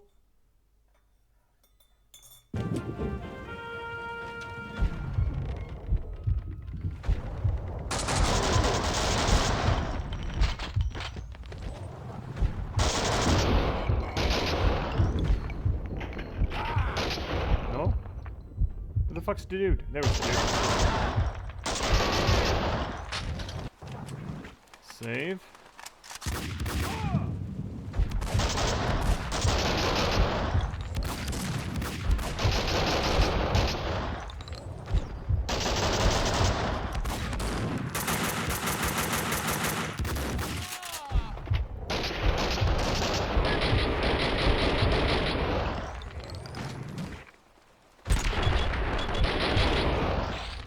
We got him? No.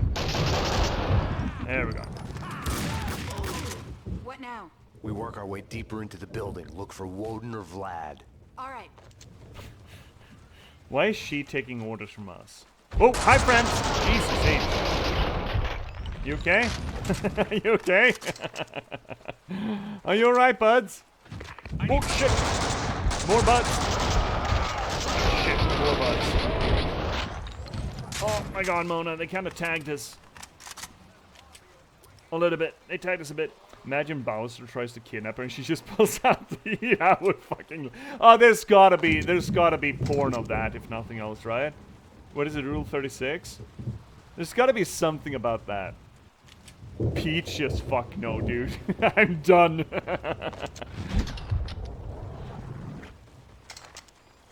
Miyamoto's just sweating bullets like, what? Where the fuck did you get a gun? He's just like, I'm tired of this bullshit. I'm saving myself. Fuck off.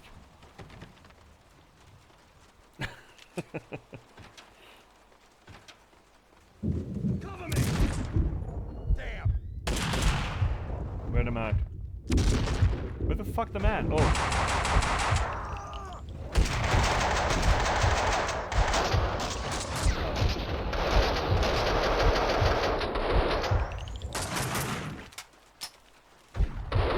Oh, Mona, sorry, fuck, sorry, Mona. I didn't mean to. No hablo. No hablo trigger discipline.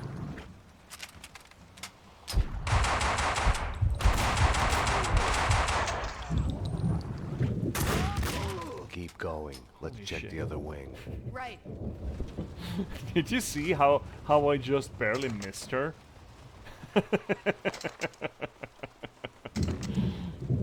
Sorry, Mona. Wow, this is one hell of a manor. It's the same fucking picture! At least the eaves are different. What is that? I don't know what that is. Lady with tits out? Lady with apple out? And what is that? God's mighty fucking fury? You would almost believe. You would almost believe that there's a theme in this, right? So what we've got here is Eve and Adam and the snake and the apple and the tree of knowledge and all that.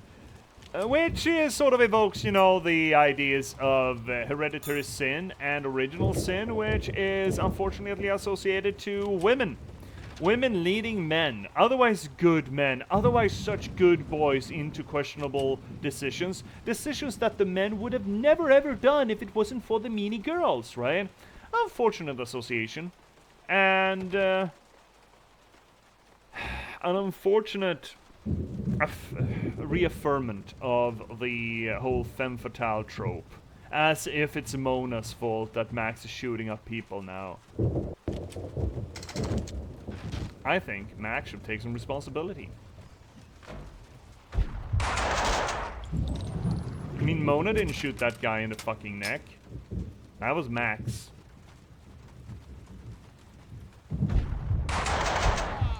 That was also Max. It wasn't me, it was the girl. Alright, the girl made me do it. It's a horse shit trope. Shit. Who would have thunk that there'd be more dudes? Who would have thought?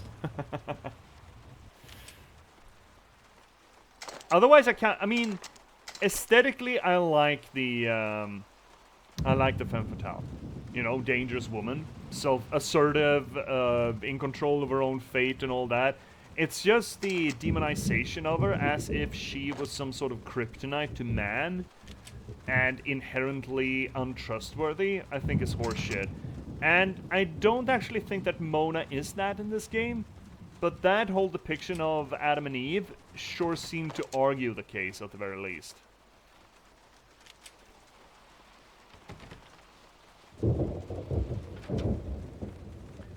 But to be fair, I don't think that the designers thought that hard on it, actually. They're like, oh, femme fatales. Well, Eve was a femme fatale. But yeah, she was. And that's not a great depiction of her, but yes, you're not incorrect.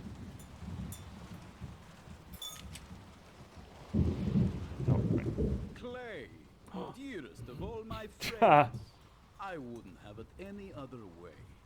I'm so glad we are together in this. Yes, sir. Woden and the Gold are in the panic room. All we need to do is get in. There is no rush. It's not like they are going anywhere.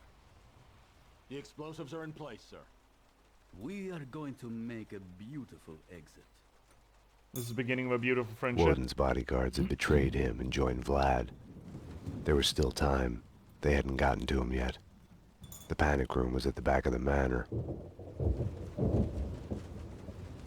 I think those barrels are set to explode, Mona. Sax and Payne, they're already inside. They're extremely dangerous. We need to stop them before... Mona was still on the case. I don't think she's perceiving this as a case, dude. It's It's more of a hack and slash job. Oh, address unknown. Here we go. Here we go. Let's go.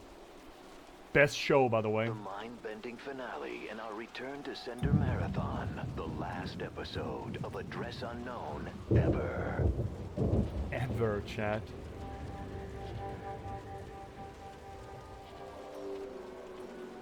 The poet Poole, in his poem, "Somebody's been wearing my face again," wrote, "In this hall of mirrors, built by liars, I am a pale reflection of myself." I had escaped from the Pink Bird Mental Institute. I was lost in Noire, York City. I couldn't find my way back home. John Mira had made me a killer. Had made me. I had become him, John Mira. Maybe I had always been him. John Mira? Yes, this is he. This is John Mira. Welcome to the next level. That kind of does look like Sand Lake, doesn't it? A little bit. Could have been Sand Lake. Which is interesting if it is Sand Lake, considering they removed Sand Lake as the face of Max. So this absolutely evokes the scene of the... I don't know which season finale it is, of Twin Peaks, when Kyle MacLachlan smashes his face in the mirror, right? I think that's the 3rd season finale? Oh shit! My god, you little piece of fuck.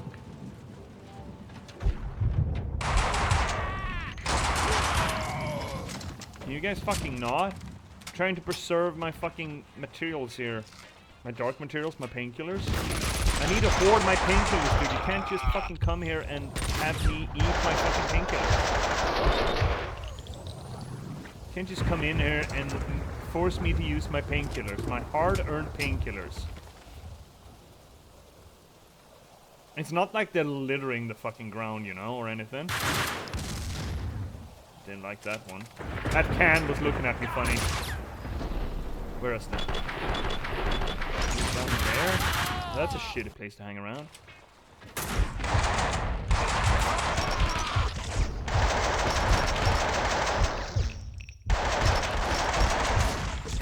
Fucking hell.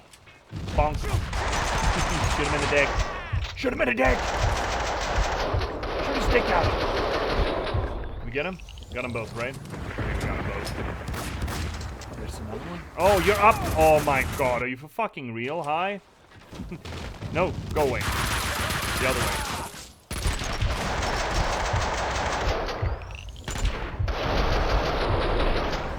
So someone's gonna come out that door. What are you guys shooting at? You're shooting at Mona? Woden's in his panic room at the back of the manor. Who's fucking blue?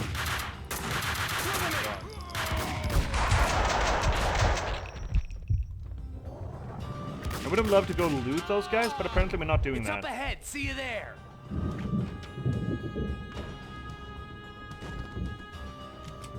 I actually do want to go loot them. Holy fuck. We're running up on a boss fight, and you can't just not allow me to loot. Okay? This is a human goddamn right. It's a gamer's right to loot the people you've shot to pieces, you know? Look at this! Look at this! Irresponsible of the game to try to trick me out of my God-given right to loot. Strike for 10.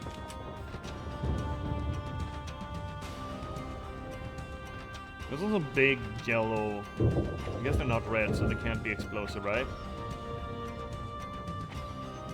Didn't know you can open these.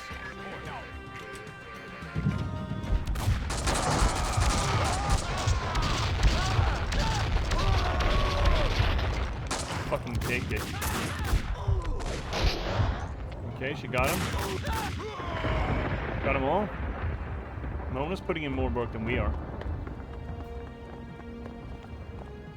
Omnia vincit amor. Love conquers all, right? Here, let me. Oh, she knew the place. This way. Mona knew the manor. She was working for Woden. Vlad had told me the truth. Is that so bad? So are kind of you. Mona, wait. Stop. This is love. Red carpet. When someone drags you from the wreckage when you have given in, ready to just lie there and die. I told you not to come here. It's my job to clear up this mess, and you're a part of it. Throw away your guns. This is love. When someone, no matter what the cost, shows you there is hope, a choice, that you can put down your gun. But love conquers all, though. See? I can't do it. You're a bastard, Max. This is love. Love hurts.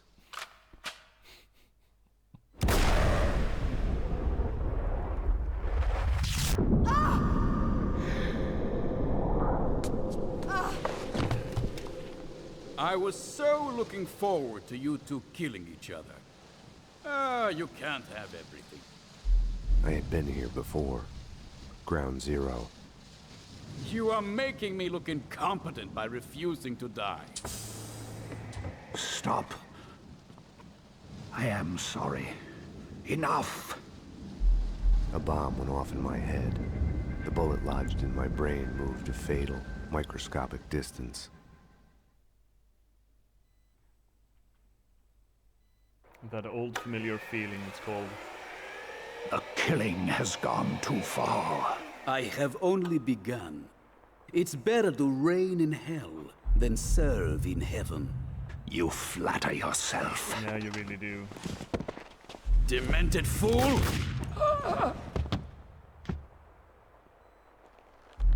I felt the rise of that old familiar feeling. I hated it. I welcomed it. Push the button.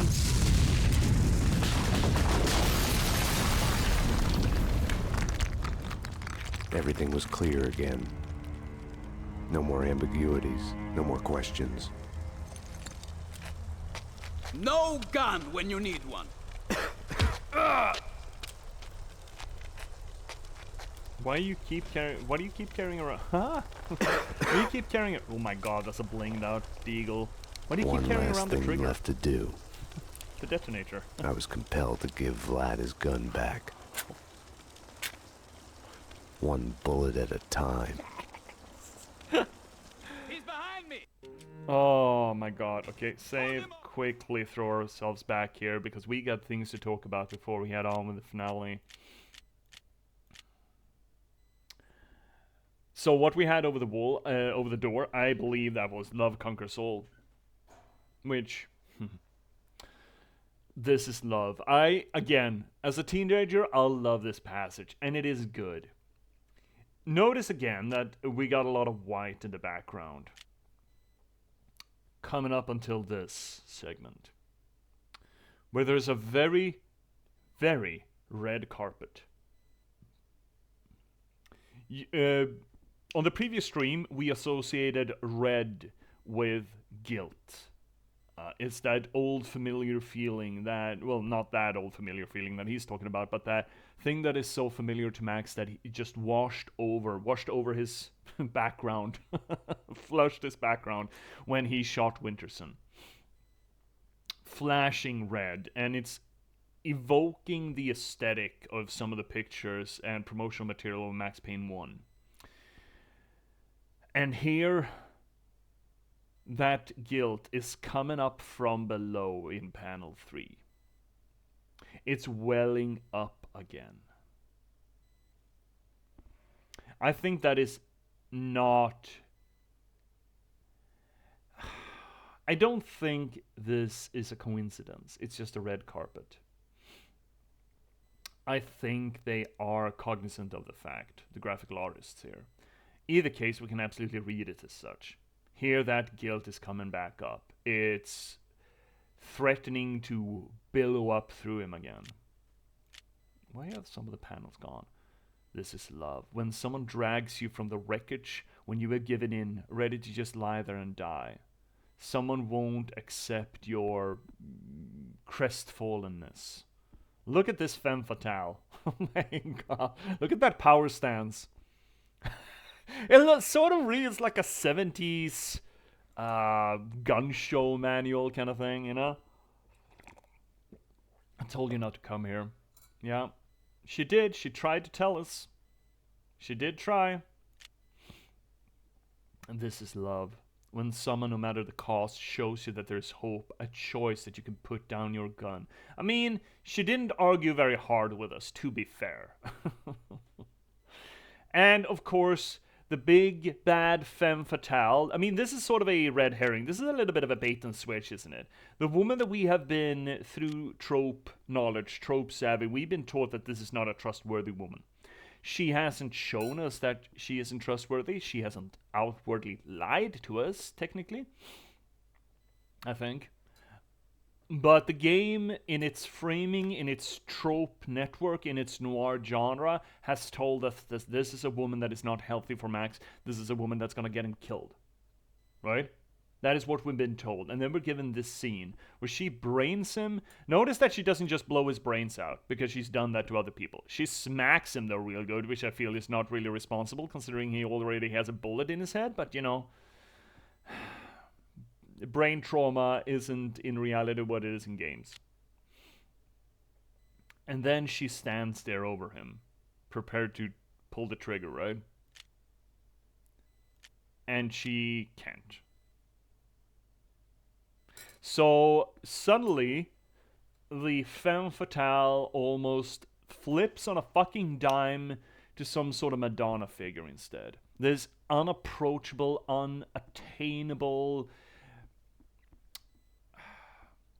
epitome of femininity and power, right? Immediately. And notice, again, red carpet, guilt. Guilt, at first, of having trusted her. Now, guilt that she is letting her guard down. This red is... I fucking feel that it is not a coincidence. Speaking of guilt, red recorder over the Woden's eye in the sky. And just a shadowy figure in the white suit. That very sleek, debonair, suave, apparently self-inserted Satan figure with his reference to Milton in the in-game cinema. This is love, and love hurts.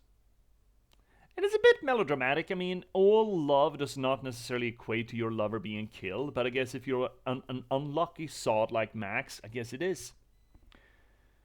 She drops her gun, drops her guard, overcome with love for him, and only by being overcome, only by relinquishing to her emotions of love towards Max, that is her kryptonite. That is what kills her. Turns out that in this game, Max is actually the femme fatale that gets Mona killed. Or shot, at least. Boom. More of these still panels. Lonely panels, and I do love them, that we had with Winterson. And you could kind of see a sort of reflection in this. Isn't there a little bit of... There's a similarity. This is an allegory, not an allegory. This is a mirroring of what happened in the end of Act 2, where instead of me, or well, us, Max, Mona, and Vlad, you had Mona, Max, and Winterson. Otherwise, it's very similar, right? Except that we were the femme fatale all along. Now it's our turn. I would bet you dollars to donuts that the vignette is almost kind of the same as well. Where is it?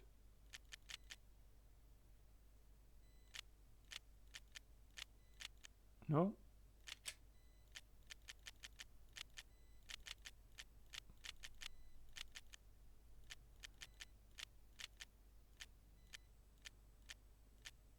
As us getting shot. Nah? Wasn't there a big vignette of it? I thought there was. Are we just... Nah, not really. Not really the same. Just felt like it.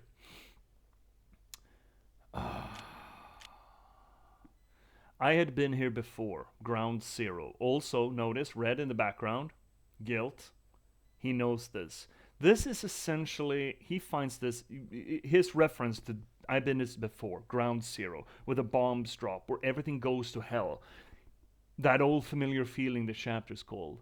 He knows this. This is essentially his chance to do it all over again. And will he do it differently?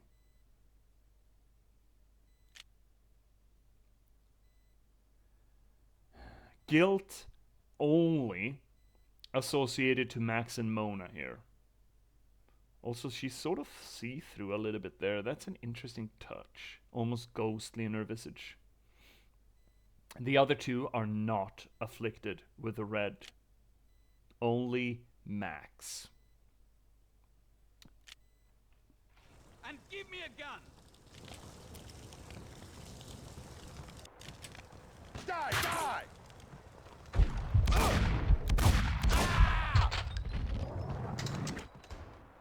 Someone gave him a gun? Probably shouldn't have done that. Oh, fuck. We can still kiss and make up, Max! It's good that the women are out of the way. They only complicate matters. Take cover! He Kidding, set off the of bombs! course! The panic room! To the panic room! Shit, that fucking hurt.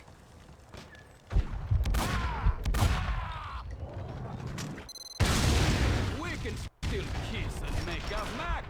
It's good that the women are... Still kiss and make up, Max! It's good that the women are out of the way. They only Take cover! complicate... He set off the bombs! Kidding, The of panic room! course! To the panic! Out of blue hats. Oh shit.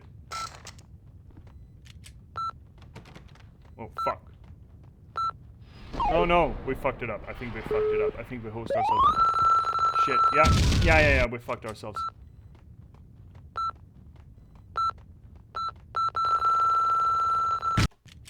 Oh shit. Did we really host ourselves? Oh my god! Oh my god! We need to restart the level, I think. Can we do that? Wait. Yes, we can. Still kiss and make up, Max! It's good that the women are out of the way. They only complicate matters. Take cover! He set Kidding, off the of bombs! course! The panic room! To the panic room! They're gonna blow! Oh, I'm sorry, boys. This is very awkward. This is more awkward for you than it is for me. Well, for me than it is for you. Ah! I mean, you're dead. You don't care. Right? Thank fuck that there's staggering on the save files. Otherwise, we've been a little bit horsed there. Just a little bit. Oh my god. Where's your guns? There we are. Oh, drugs.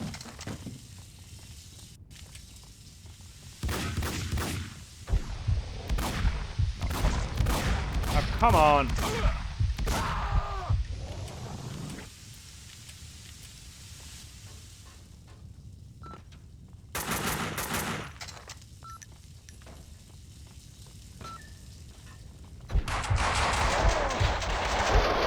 Didn't go very well.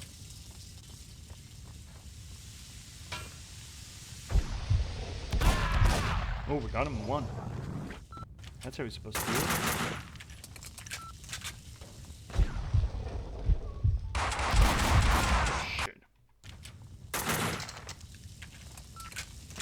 Shoot! Shoot, coward! Get away! Come on. Alright, do we have anything more fun? Not really. Cover me, coward! Take cover!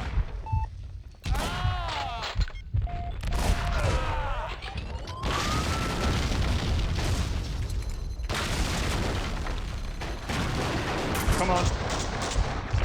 Where the fuck are you? Like the fireworks! Yeah, I'm not a big fan.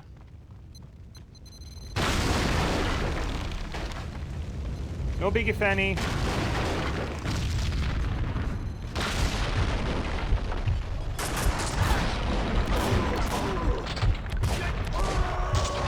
Shit indeed.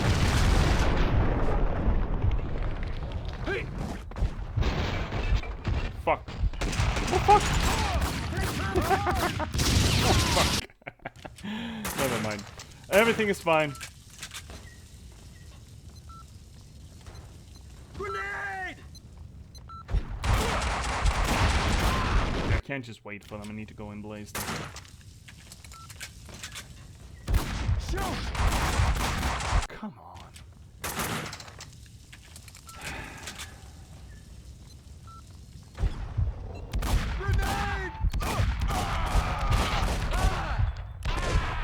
Guns.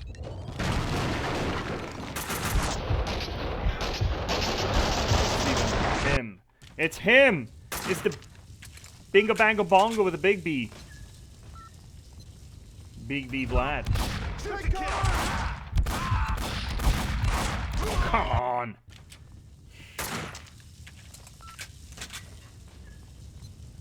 Is this so fucking hard? There we go. See, it's not so fucking hard, is it? How do you like the fireworks? Not a big fan. No mosh. No mosh in the mosh. Whee! Flames are not that great though. Flames are better when it's Senua's Sacrifice. Who'd have thought?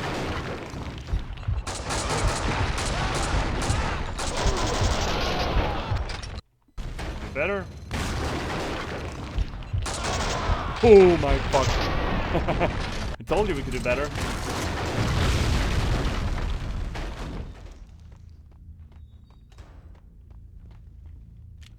Oh, hey, we stabilized. Where the fuck did you? Were you sitting underneath there? You little piece of fuck. Oh, he was. Bastard. While they're throwing grenades, we're gonna pick up his shit. Now we can play. You play, you bastard.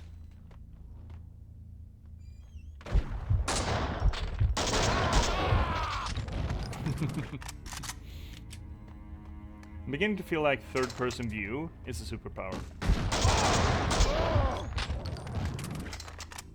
see you. Hi, Vlad. What the fuck is wrong with you, Max? Why don't you just die? You hate life. You're miserable all the time. I mean, yeah. Afraid to enjoy yourself even a little. Yeah. Face it, you might as well be dead already. Yeah. You're not wrong, bud. Do yourself a favor. Give up. Open the door. Hey. You're backing away, chicken shits? For shame. Boo-hoo. Alright. Shoot! You can't. Where's the other one? Where's the other fucker? Oh my god, it's almost like there's gonna be a boss fight here. Oh. My fucking god. Oh yeah?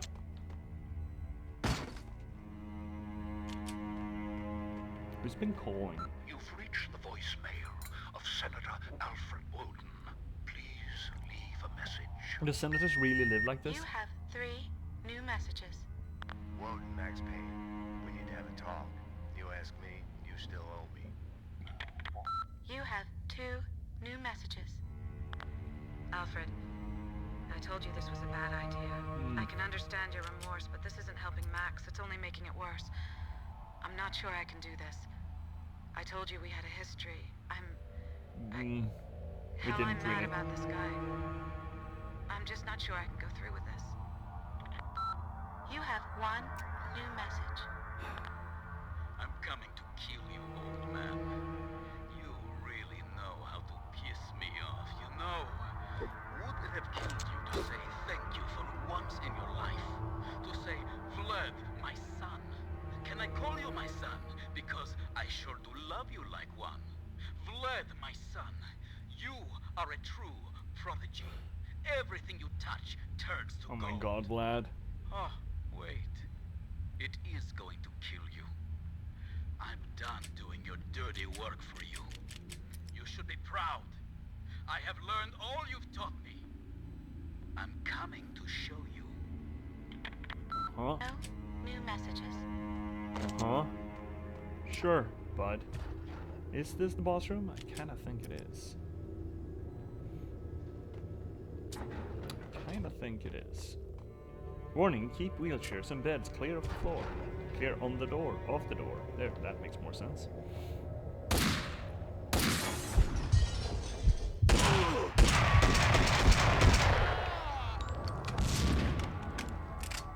Biddies. Beetle bit. Oh god, I knew. I fucking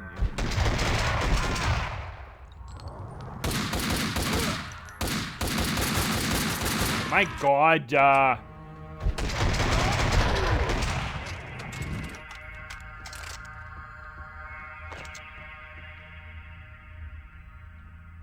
Get rid of it. What the fuck is that? 2 milliliters? That is not a 2 milliliter case, I'm just saying. It's chock-a-box full, maybe, of 2 milliliters, but it's not 2 milliliters. Tell you what.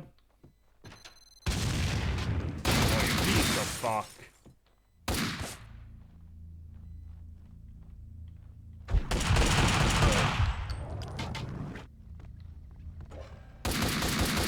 You should be glad, Max. I did you a favor. Finished off your revenge for you. The murderer of your loved ones is dead. You have wrecked my restaurant twice now.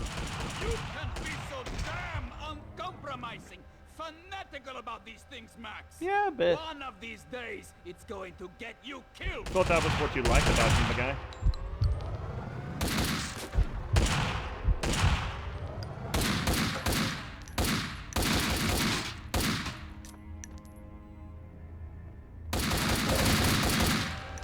Shit. That fucking hurt. At least it ran away. Nice. Probably go back actually and pick up the drugs. Get back down here. I think we got him off our ass now.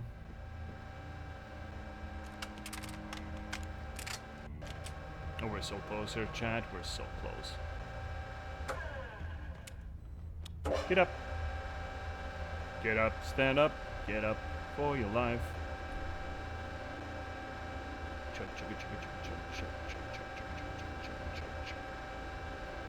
This part is a little bit bullshit, especially with Lad running around there and having giga health.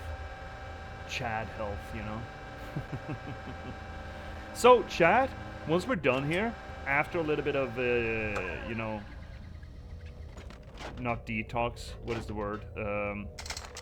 After a little bit of talking about it, do you want to head right into Max Payne 3, or do you want to chill for the rest of the streaming bit with a little bit like Elden Ring or something? Either or. Either we do something chill and cozy, like Elden Ring, or we just roll into Max Payne 3. Your pick.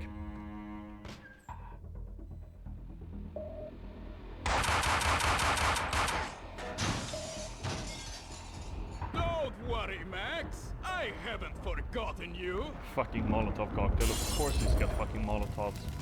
Solomovs. Everything alright? Ooh, is this the way you want to play it? Yes, it is. As a matter of fact. Shit. Have no fear. Blood is here.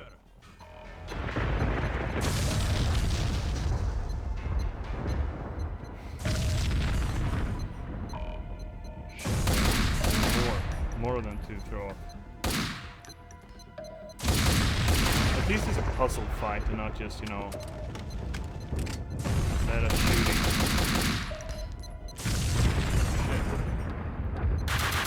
Shit. Kinda fucking hurt. Here we go.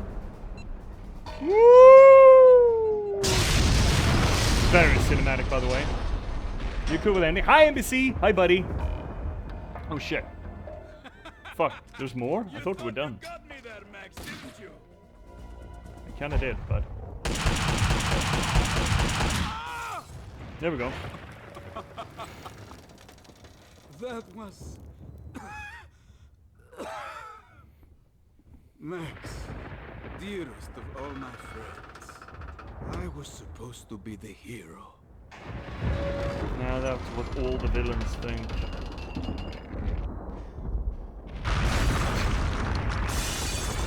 Very cinematic. It kind of is, right? Right down in the foyer where we were talking about the Adam and Eve portrait, the temptation in Eden.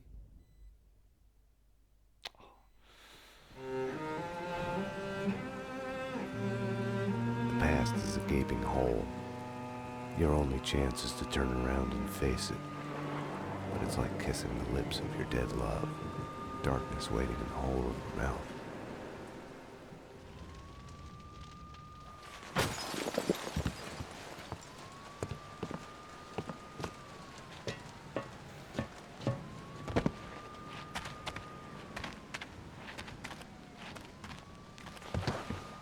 We are willing to suffer, to die for the things we care about, for love, for the right choices. Because of her, I had solved the case, my case, all of it, who I am. It's gonna be all right.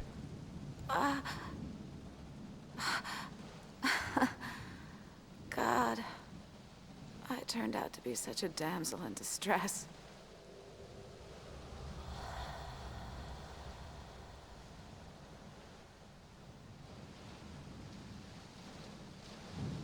She was dead. The bullet in her head had come to the end of its slow-motion journey. Stay sharp. We're going in. Go, go, go! It is almost morning, waking up from the American dream. Jesus. My God, what the hell went on in here? They are all dead.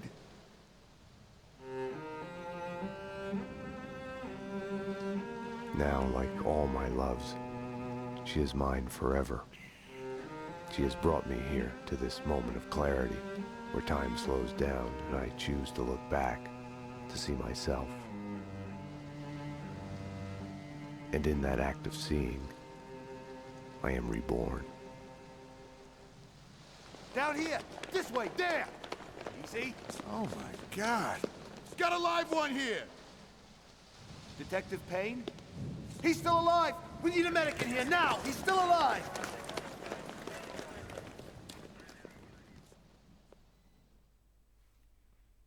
I had a dream of my wife.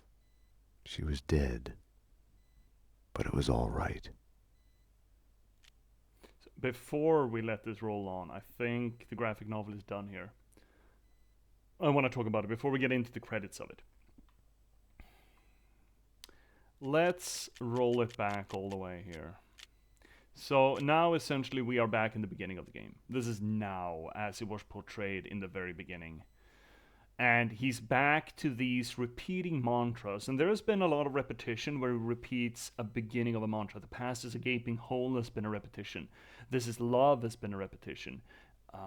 There are recurrences in his framework, and especially in this setting, this recurring motif. It's the very beginning, it's the middle beginning, and it's a middle beginning, or middle, and then here at the actual end, the now. At the conclusion of, as I at least consider it, the real two-act part of Max Payne. We're gonna look at the third, but we're gonna keep in mind that Remedy didn't do it. Not in totality. It was a Rockstar product, and came out a lot later, and well, we'll get to it. The past is a gaping hole. Your only chance is to turn around and face it.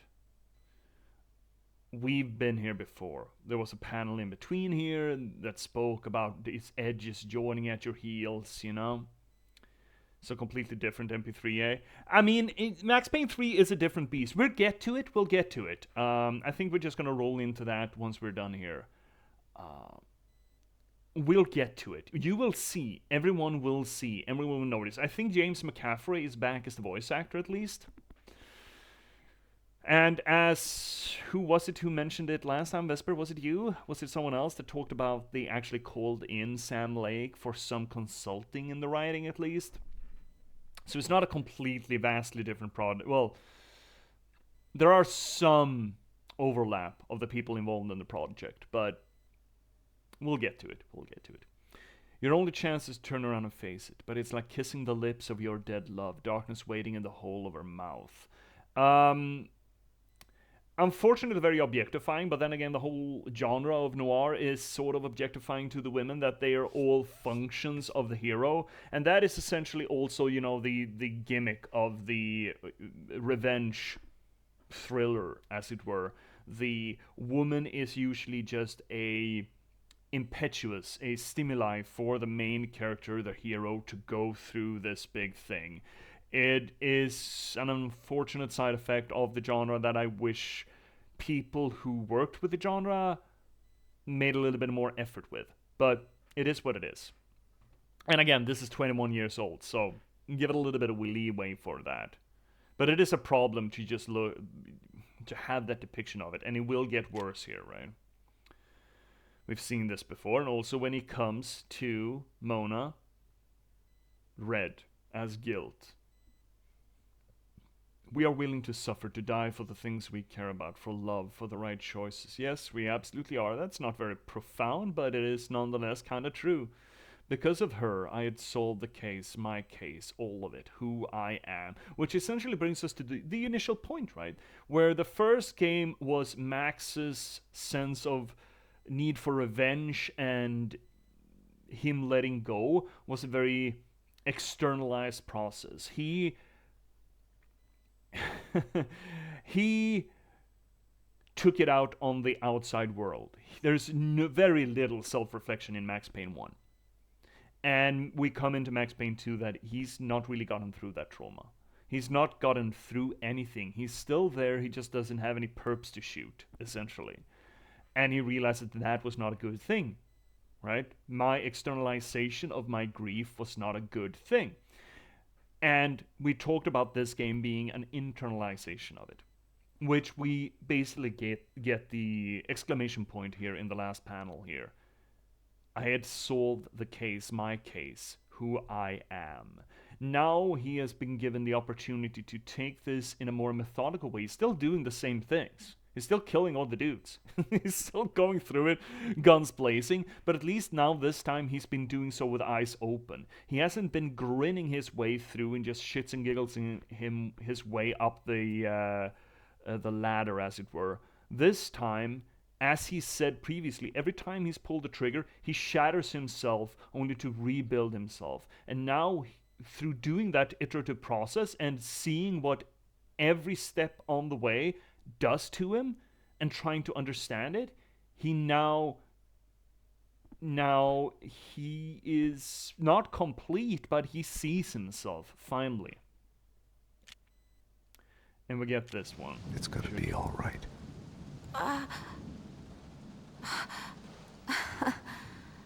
God, I turned out to be such a damsel in distress.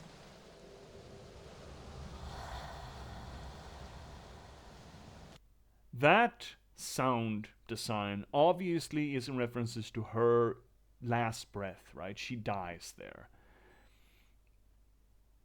The white purity of her skin subset against the red carpet with her red blood filling it.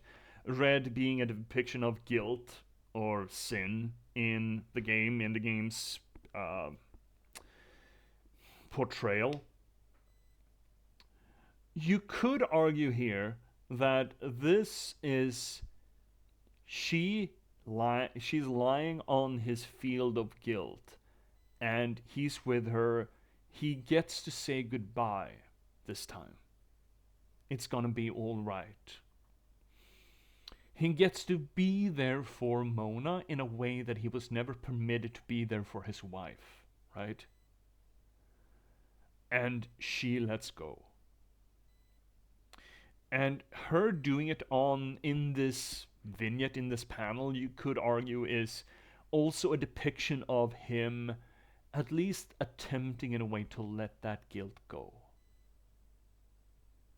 There is the kernel of a possibility of him letting that guilt go. She was dead. The bullet in her head had come to the end of its slow motion journey. It's almost morning, waking up from the American dream. That is a very good two-liner as well. Again, with the theatrical Shakespearean sort of blending of metaphor. It's almost morning, waking up. You would think he's made mentions of nightmares before. He mentioned that he has insomnia, and when he actually does fall asleep, it's always nightmares. So the reflection of this whole arc as being waking up also evokes the notion that his whole life has been a recurring nightmare. And now he's finally waking up. He's moving on from this arc of his life that has been nothing but terror for him. Horror. And that horror has been framed through the lens of the American dream. That is to say, the American dream is a depiction of, the white picket fence, the 2.1 kids, the station wagon, the annual vacation, the dog, the steady job, coming home to a cooked meal, the boomer ideal, essentially, which has never, except for a very short span of years, just after the war, it's never been true. But people still dream it, this American dream. And bunching in that idea of the American dream into that two-sentence structure, the idea that his life has been a nightmare up until this point and he's about to wake up. It's almost morning. I am starting to wake up. It is also waking up not just from this nightmare structure of his life, but also from his expectations of what he thinks that life should be, the American dream. He thinks, as most people do, I think people suffer a lot from the notion that we deserve something out of life. We deserve the American dream, and it fucks us up something tremendously, because it turns out the American dream was also always just a dream. It is very rarely... The real thing is never what you think it will be. That's also from this game, right? The real thing is never what you think it will be. And the American dream was a marketing stunt just to get us to produce taxes. It was never for our benefit. But it was sold as it would be for our benefit. It is a notion that I think a lot of people would do well to wake up from. And I think the younger generation in a very short span of time, are waking up from it and realizing, well, that doesn't work, or I don't want this. I don't want to be a housewife. I don't want to be a wage slave. I don't want to have kids. I don't want to have a house. All these things that our modern society, post-war society, is structured around. And he's waking up from that notion as well, that I deserve something. I deserve a wife and kid. I deserve a stable home. All these things that he feels that he has been missing, that has been taken away from him. He's waking up from that notion too. He's almost reaching a Buddhist Zen state here. There's nothing that I can expect out of life. There is nothing that life owes me. And I can see myself clearly. The rain is gone, or the nightmare is over. It's almost morning. Those are a pair of very short, I think in the context of the rest of the game, absolutely fucking splendid sentences. Blending two metaphors, or almost three metaphors, to encompass his journey throughout these two games. It is the capstone, or well, one part of the capstone. The other part is coming up.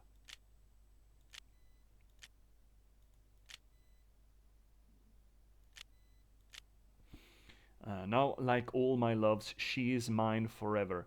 Unfortunate objectification there a bit. I think it's very unfortunate. It is the whole thing, she's mine now. Shame. And the idea that the only love you can ever rely on is the love of dead ones, which is morbid. I would understand why he would come to this conclusion in his new Zen state, as it were.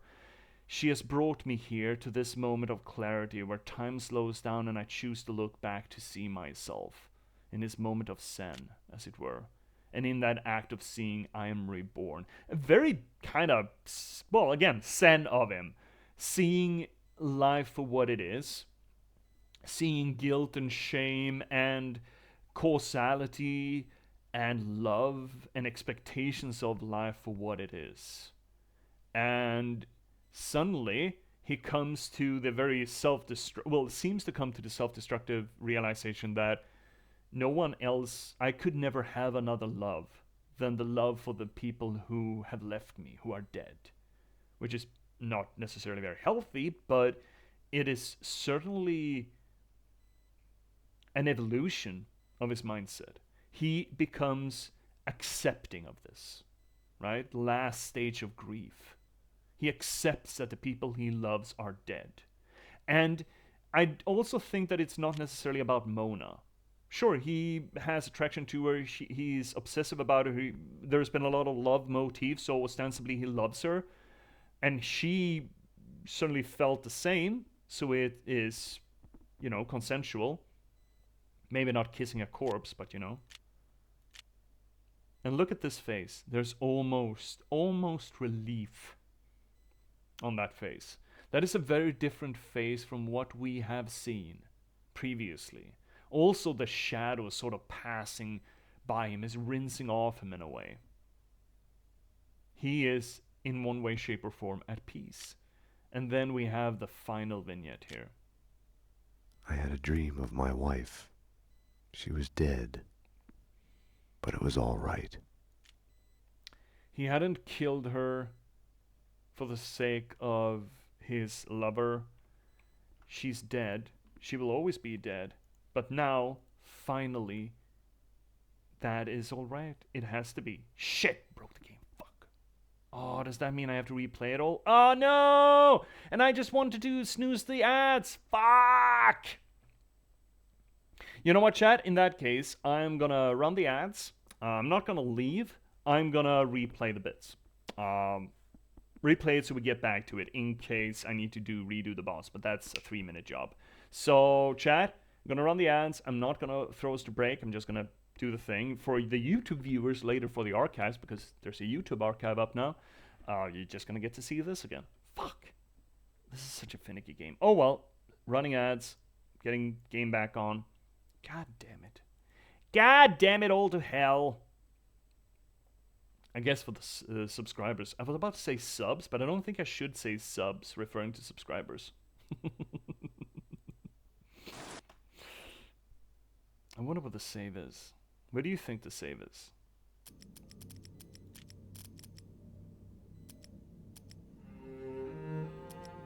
Yeah, we have to do the boss. That's fine.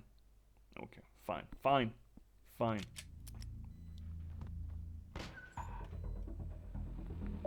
Come on, Max. Don't worry, Max. I haven't forgotten Fucking ads, you. man. Everything all right? Ooh, is this the way you want to play it, cop? I can play this way. Yeah. I'm okay. Have no fear. Blood is here. Shit. Shit, we're stuck. It's not just in... Oh, fuck. It's not just in Dark Souls where we get killed by the geometry, apparently.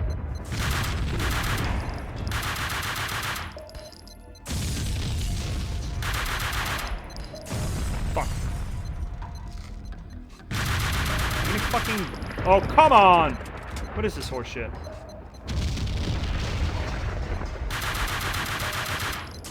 Oh my, come on! Horse shit.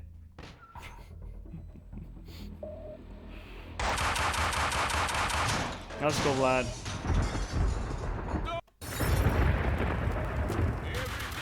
Ooh, is this the way you want to play it?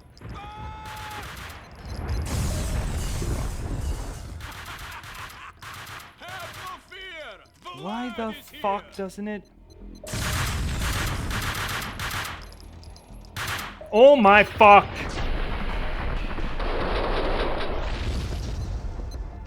Ugh.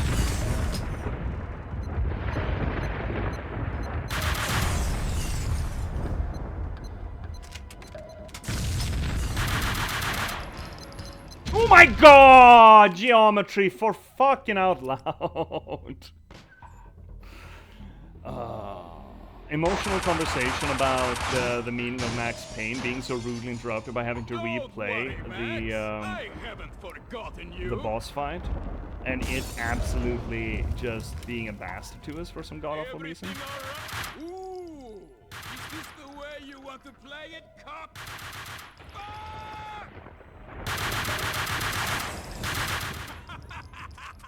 Have no fear. Blood is here. There we go. Got it. Never didn't have it. Test this. Oh, right. We still gotta kill him. You thought you got me there, Max, There we go. That was... No? Okay, no speed through that. Max, dearest of all my friends, I was supposed to be the hero. So we got familicide, fratricide. There's a lot of sides here in this game. Well, at least there you have it. Now we're back. Now we got over an hour. Now we're fine. Fucking ads, man. Fucking games we can't minimize. What is this? Okay. Where were we? We were at the very end. I had a dream of my wife. She was dead, but it was all right. I had a dream of my wife. She was dead, but it was all right. So he has relinquished his guilt. Well, relinquished, but he's better with it, at least, right? And now we fucking get it! Poets of the Fall, baby! Loud, too, so I'm probably gonna not be able to talk over it. We're finally getting the song! Staring bleak, beer cans, deer's eyes on the asphalt underneath our crushed plans and my lies. Lonely street signs, power lines, they keep on flashing, flashing by, and we keep driving into the night. It's a late goodbye, such a late goodbye, and we keep driving into the night. It's a late goodbye.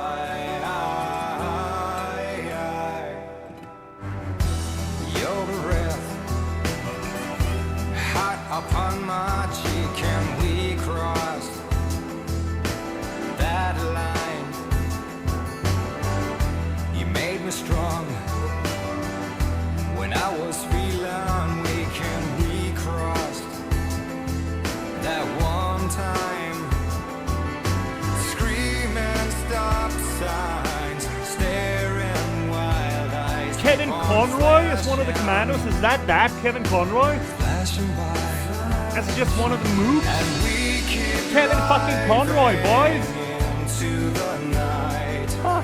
It's a late goodbye, such a late goodbye, and we keep driving into the night. It's a late goodbye.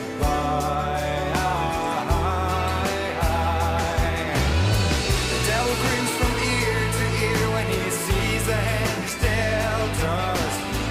Points at your flaming hair, and then we're playing hide and seek. I can't breathe easy here, this our trail's gone cold behind us. Till in the John Muir you stare at yourself grown old and weak. We keep driving into the night. It's a late goodbye, such a late goodbye. We keep driving into the night. It's a late goodbye, such a late goodbye. We keep driving into the night. It's a late goodbye, such a late goodbye. We keep driving into the night. It's a late goodbye, such a late goodbye. We keep driving. So they actually do say that Max Payne's journey through the night will continue. So hypothetically, Remedy had an idea for another sequel. I I feel like this is a very nice cap-off for his arc. And I feel they roll that back a little bit in the third. But we'll get to the third eventually. Oh, fuck, that's so good. Now, here's a fun little Easter egg in this game. If you finish the game on Dead Man Walking, I think. Why is that particularly not available? Oh well.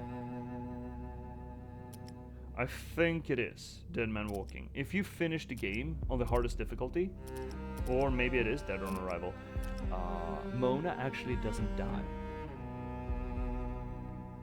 Which I don't feel that's the canon ending to it, but it is a fun little thing to cap it off that, you know, Max is actually kind of rewarded finally and doesn't get to suffer anymore. But, I mean, it's not called Max Happiness, is it? So that is Max Payne 2. Fucking love this game to bits, by the way. Absolutely adore it. And I love having gotten to revisit it and actually look at it, look at the structure of it. It is very good, I'd like to argue. It is very conscious in also, look at this, if we code everything red in the game as a use to evoke his guilt, look at the coloration around Mona here. There's a little bit of red, a little bit of vaporous red there around it. Portraying her thus also as an apparition out of his guilt. Also, in the beginning, she carries a red jacket, red leather jacket. I do adore this game. I think it does so much well. It does so much masterfully even. And it is such a heavy and meaningful cap to Max's arc. The first game is fun. Not gameplay-wise, this is a lot more fun gameplay-wise, but Max seems to almost be enjoying himself as he's shooting his way through the goons and the mobsters, right? Not maybe having fun, but he's doing it with some sort of morbid glee to him, and it's really just in the last few episodes, last few chapters, where his revenge is fueled, where he's actually gunning for the people responsible for his wife's death. And here he has to deal with that, because just revenge is not enough, according to this game. Revenge just leaves you empty. It is not enough to look forward. It is not enough to look out. You need to look inside. And that is what Max is forced to do, or, well, is permitted to do here in the second game. To actually look inside. And through a repetition of that trauma of losing his wife and daughter, losing his loved ones, losing another totem of his love. Unfortunately, the unfortunate objectification aside, it is unfortunate. He does that in a mode where he's not shocked by it, but kind of knows that it's coming. Again, with the Cassandra complex here, the Cassandra syndrome. He knows it's coming, and he kind of leans into it. And he sees himself for the first time. And he comes to, seemingly, a lot of very dour realizations, very postmodernist in a way, I guess. You could look at this as a journey from modernism to postmodernism, where nothing that's sacred is true in the first game, right? Marriage, the American dream, the rule of law, none of that is sacred. And Max rages through that realization, running us into Max Payne 2, where the question then becomes, well, then what is? If nothing is sacred, what is? And Max actually finds an answer to it, so he actually kind of gets through the postmodernism of it. He realizes that love. Now, he has a very morbid look on love, and especially at the death of Mona, but love matters. love works. Well, works, but love is still sacred. It's just that it's not for him. Or all the love that is available to him is torturous. You can understand why this game, or this game series, is very... It is powerful to a teenage boy, I guess, more so than girls, well, potentially. In their teenage years, in the mid-noughties. This post-romanticism, as it were. Or neo-romanticism, maybe. That idolizes sort of attraction, but also love as some sort of totem, my god, that you will suffer for. And the highest level of zen, or highest level of philosophical comfort or philosophical stand you can take on that is to just lean into the hurt. It is very moody, it is very teenage angsty, but it is well delivered. You can't argue that point. It is very well delivered, and Max is a very good vessel for us to explore that. Again, some of the trope problems are here. The objectification of his love interests. They're all totems for him to either save or to drive him on and give him motivations. Now, Mona does a little bit of a bait and switch there in the end, as we noticed, of moving from femme fatale to damsel in distress, as she herself says. Unfortunately, that twist, as it were, it's just moving the problem from one area to another. Right? A damsel in distress is a worse trope, I'd argue, than being a femme fatale. But, you know,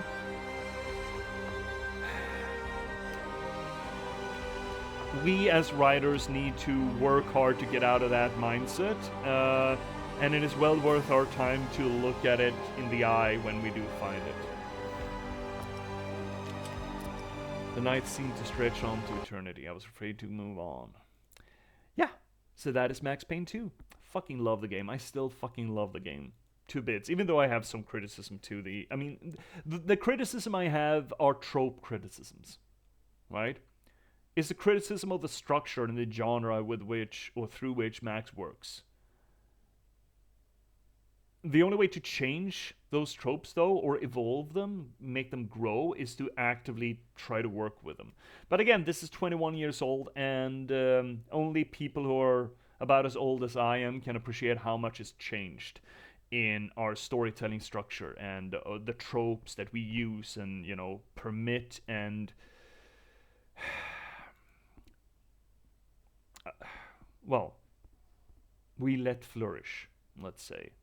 And how those are treated and dealt with. Now, we have kind of an hour, and I could run on this a little late, of more stream. And you know what? I feel like we should just lean into Max Payne real hard. So we're going to boot up Max Payne 3. But to do that, I would like to flip the switch so I can get clean cuts in the archives, both on the VODs of Twitch and on YouTube.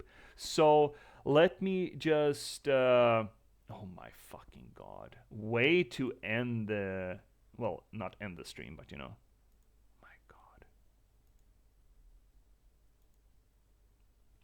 Thanks, great having you here.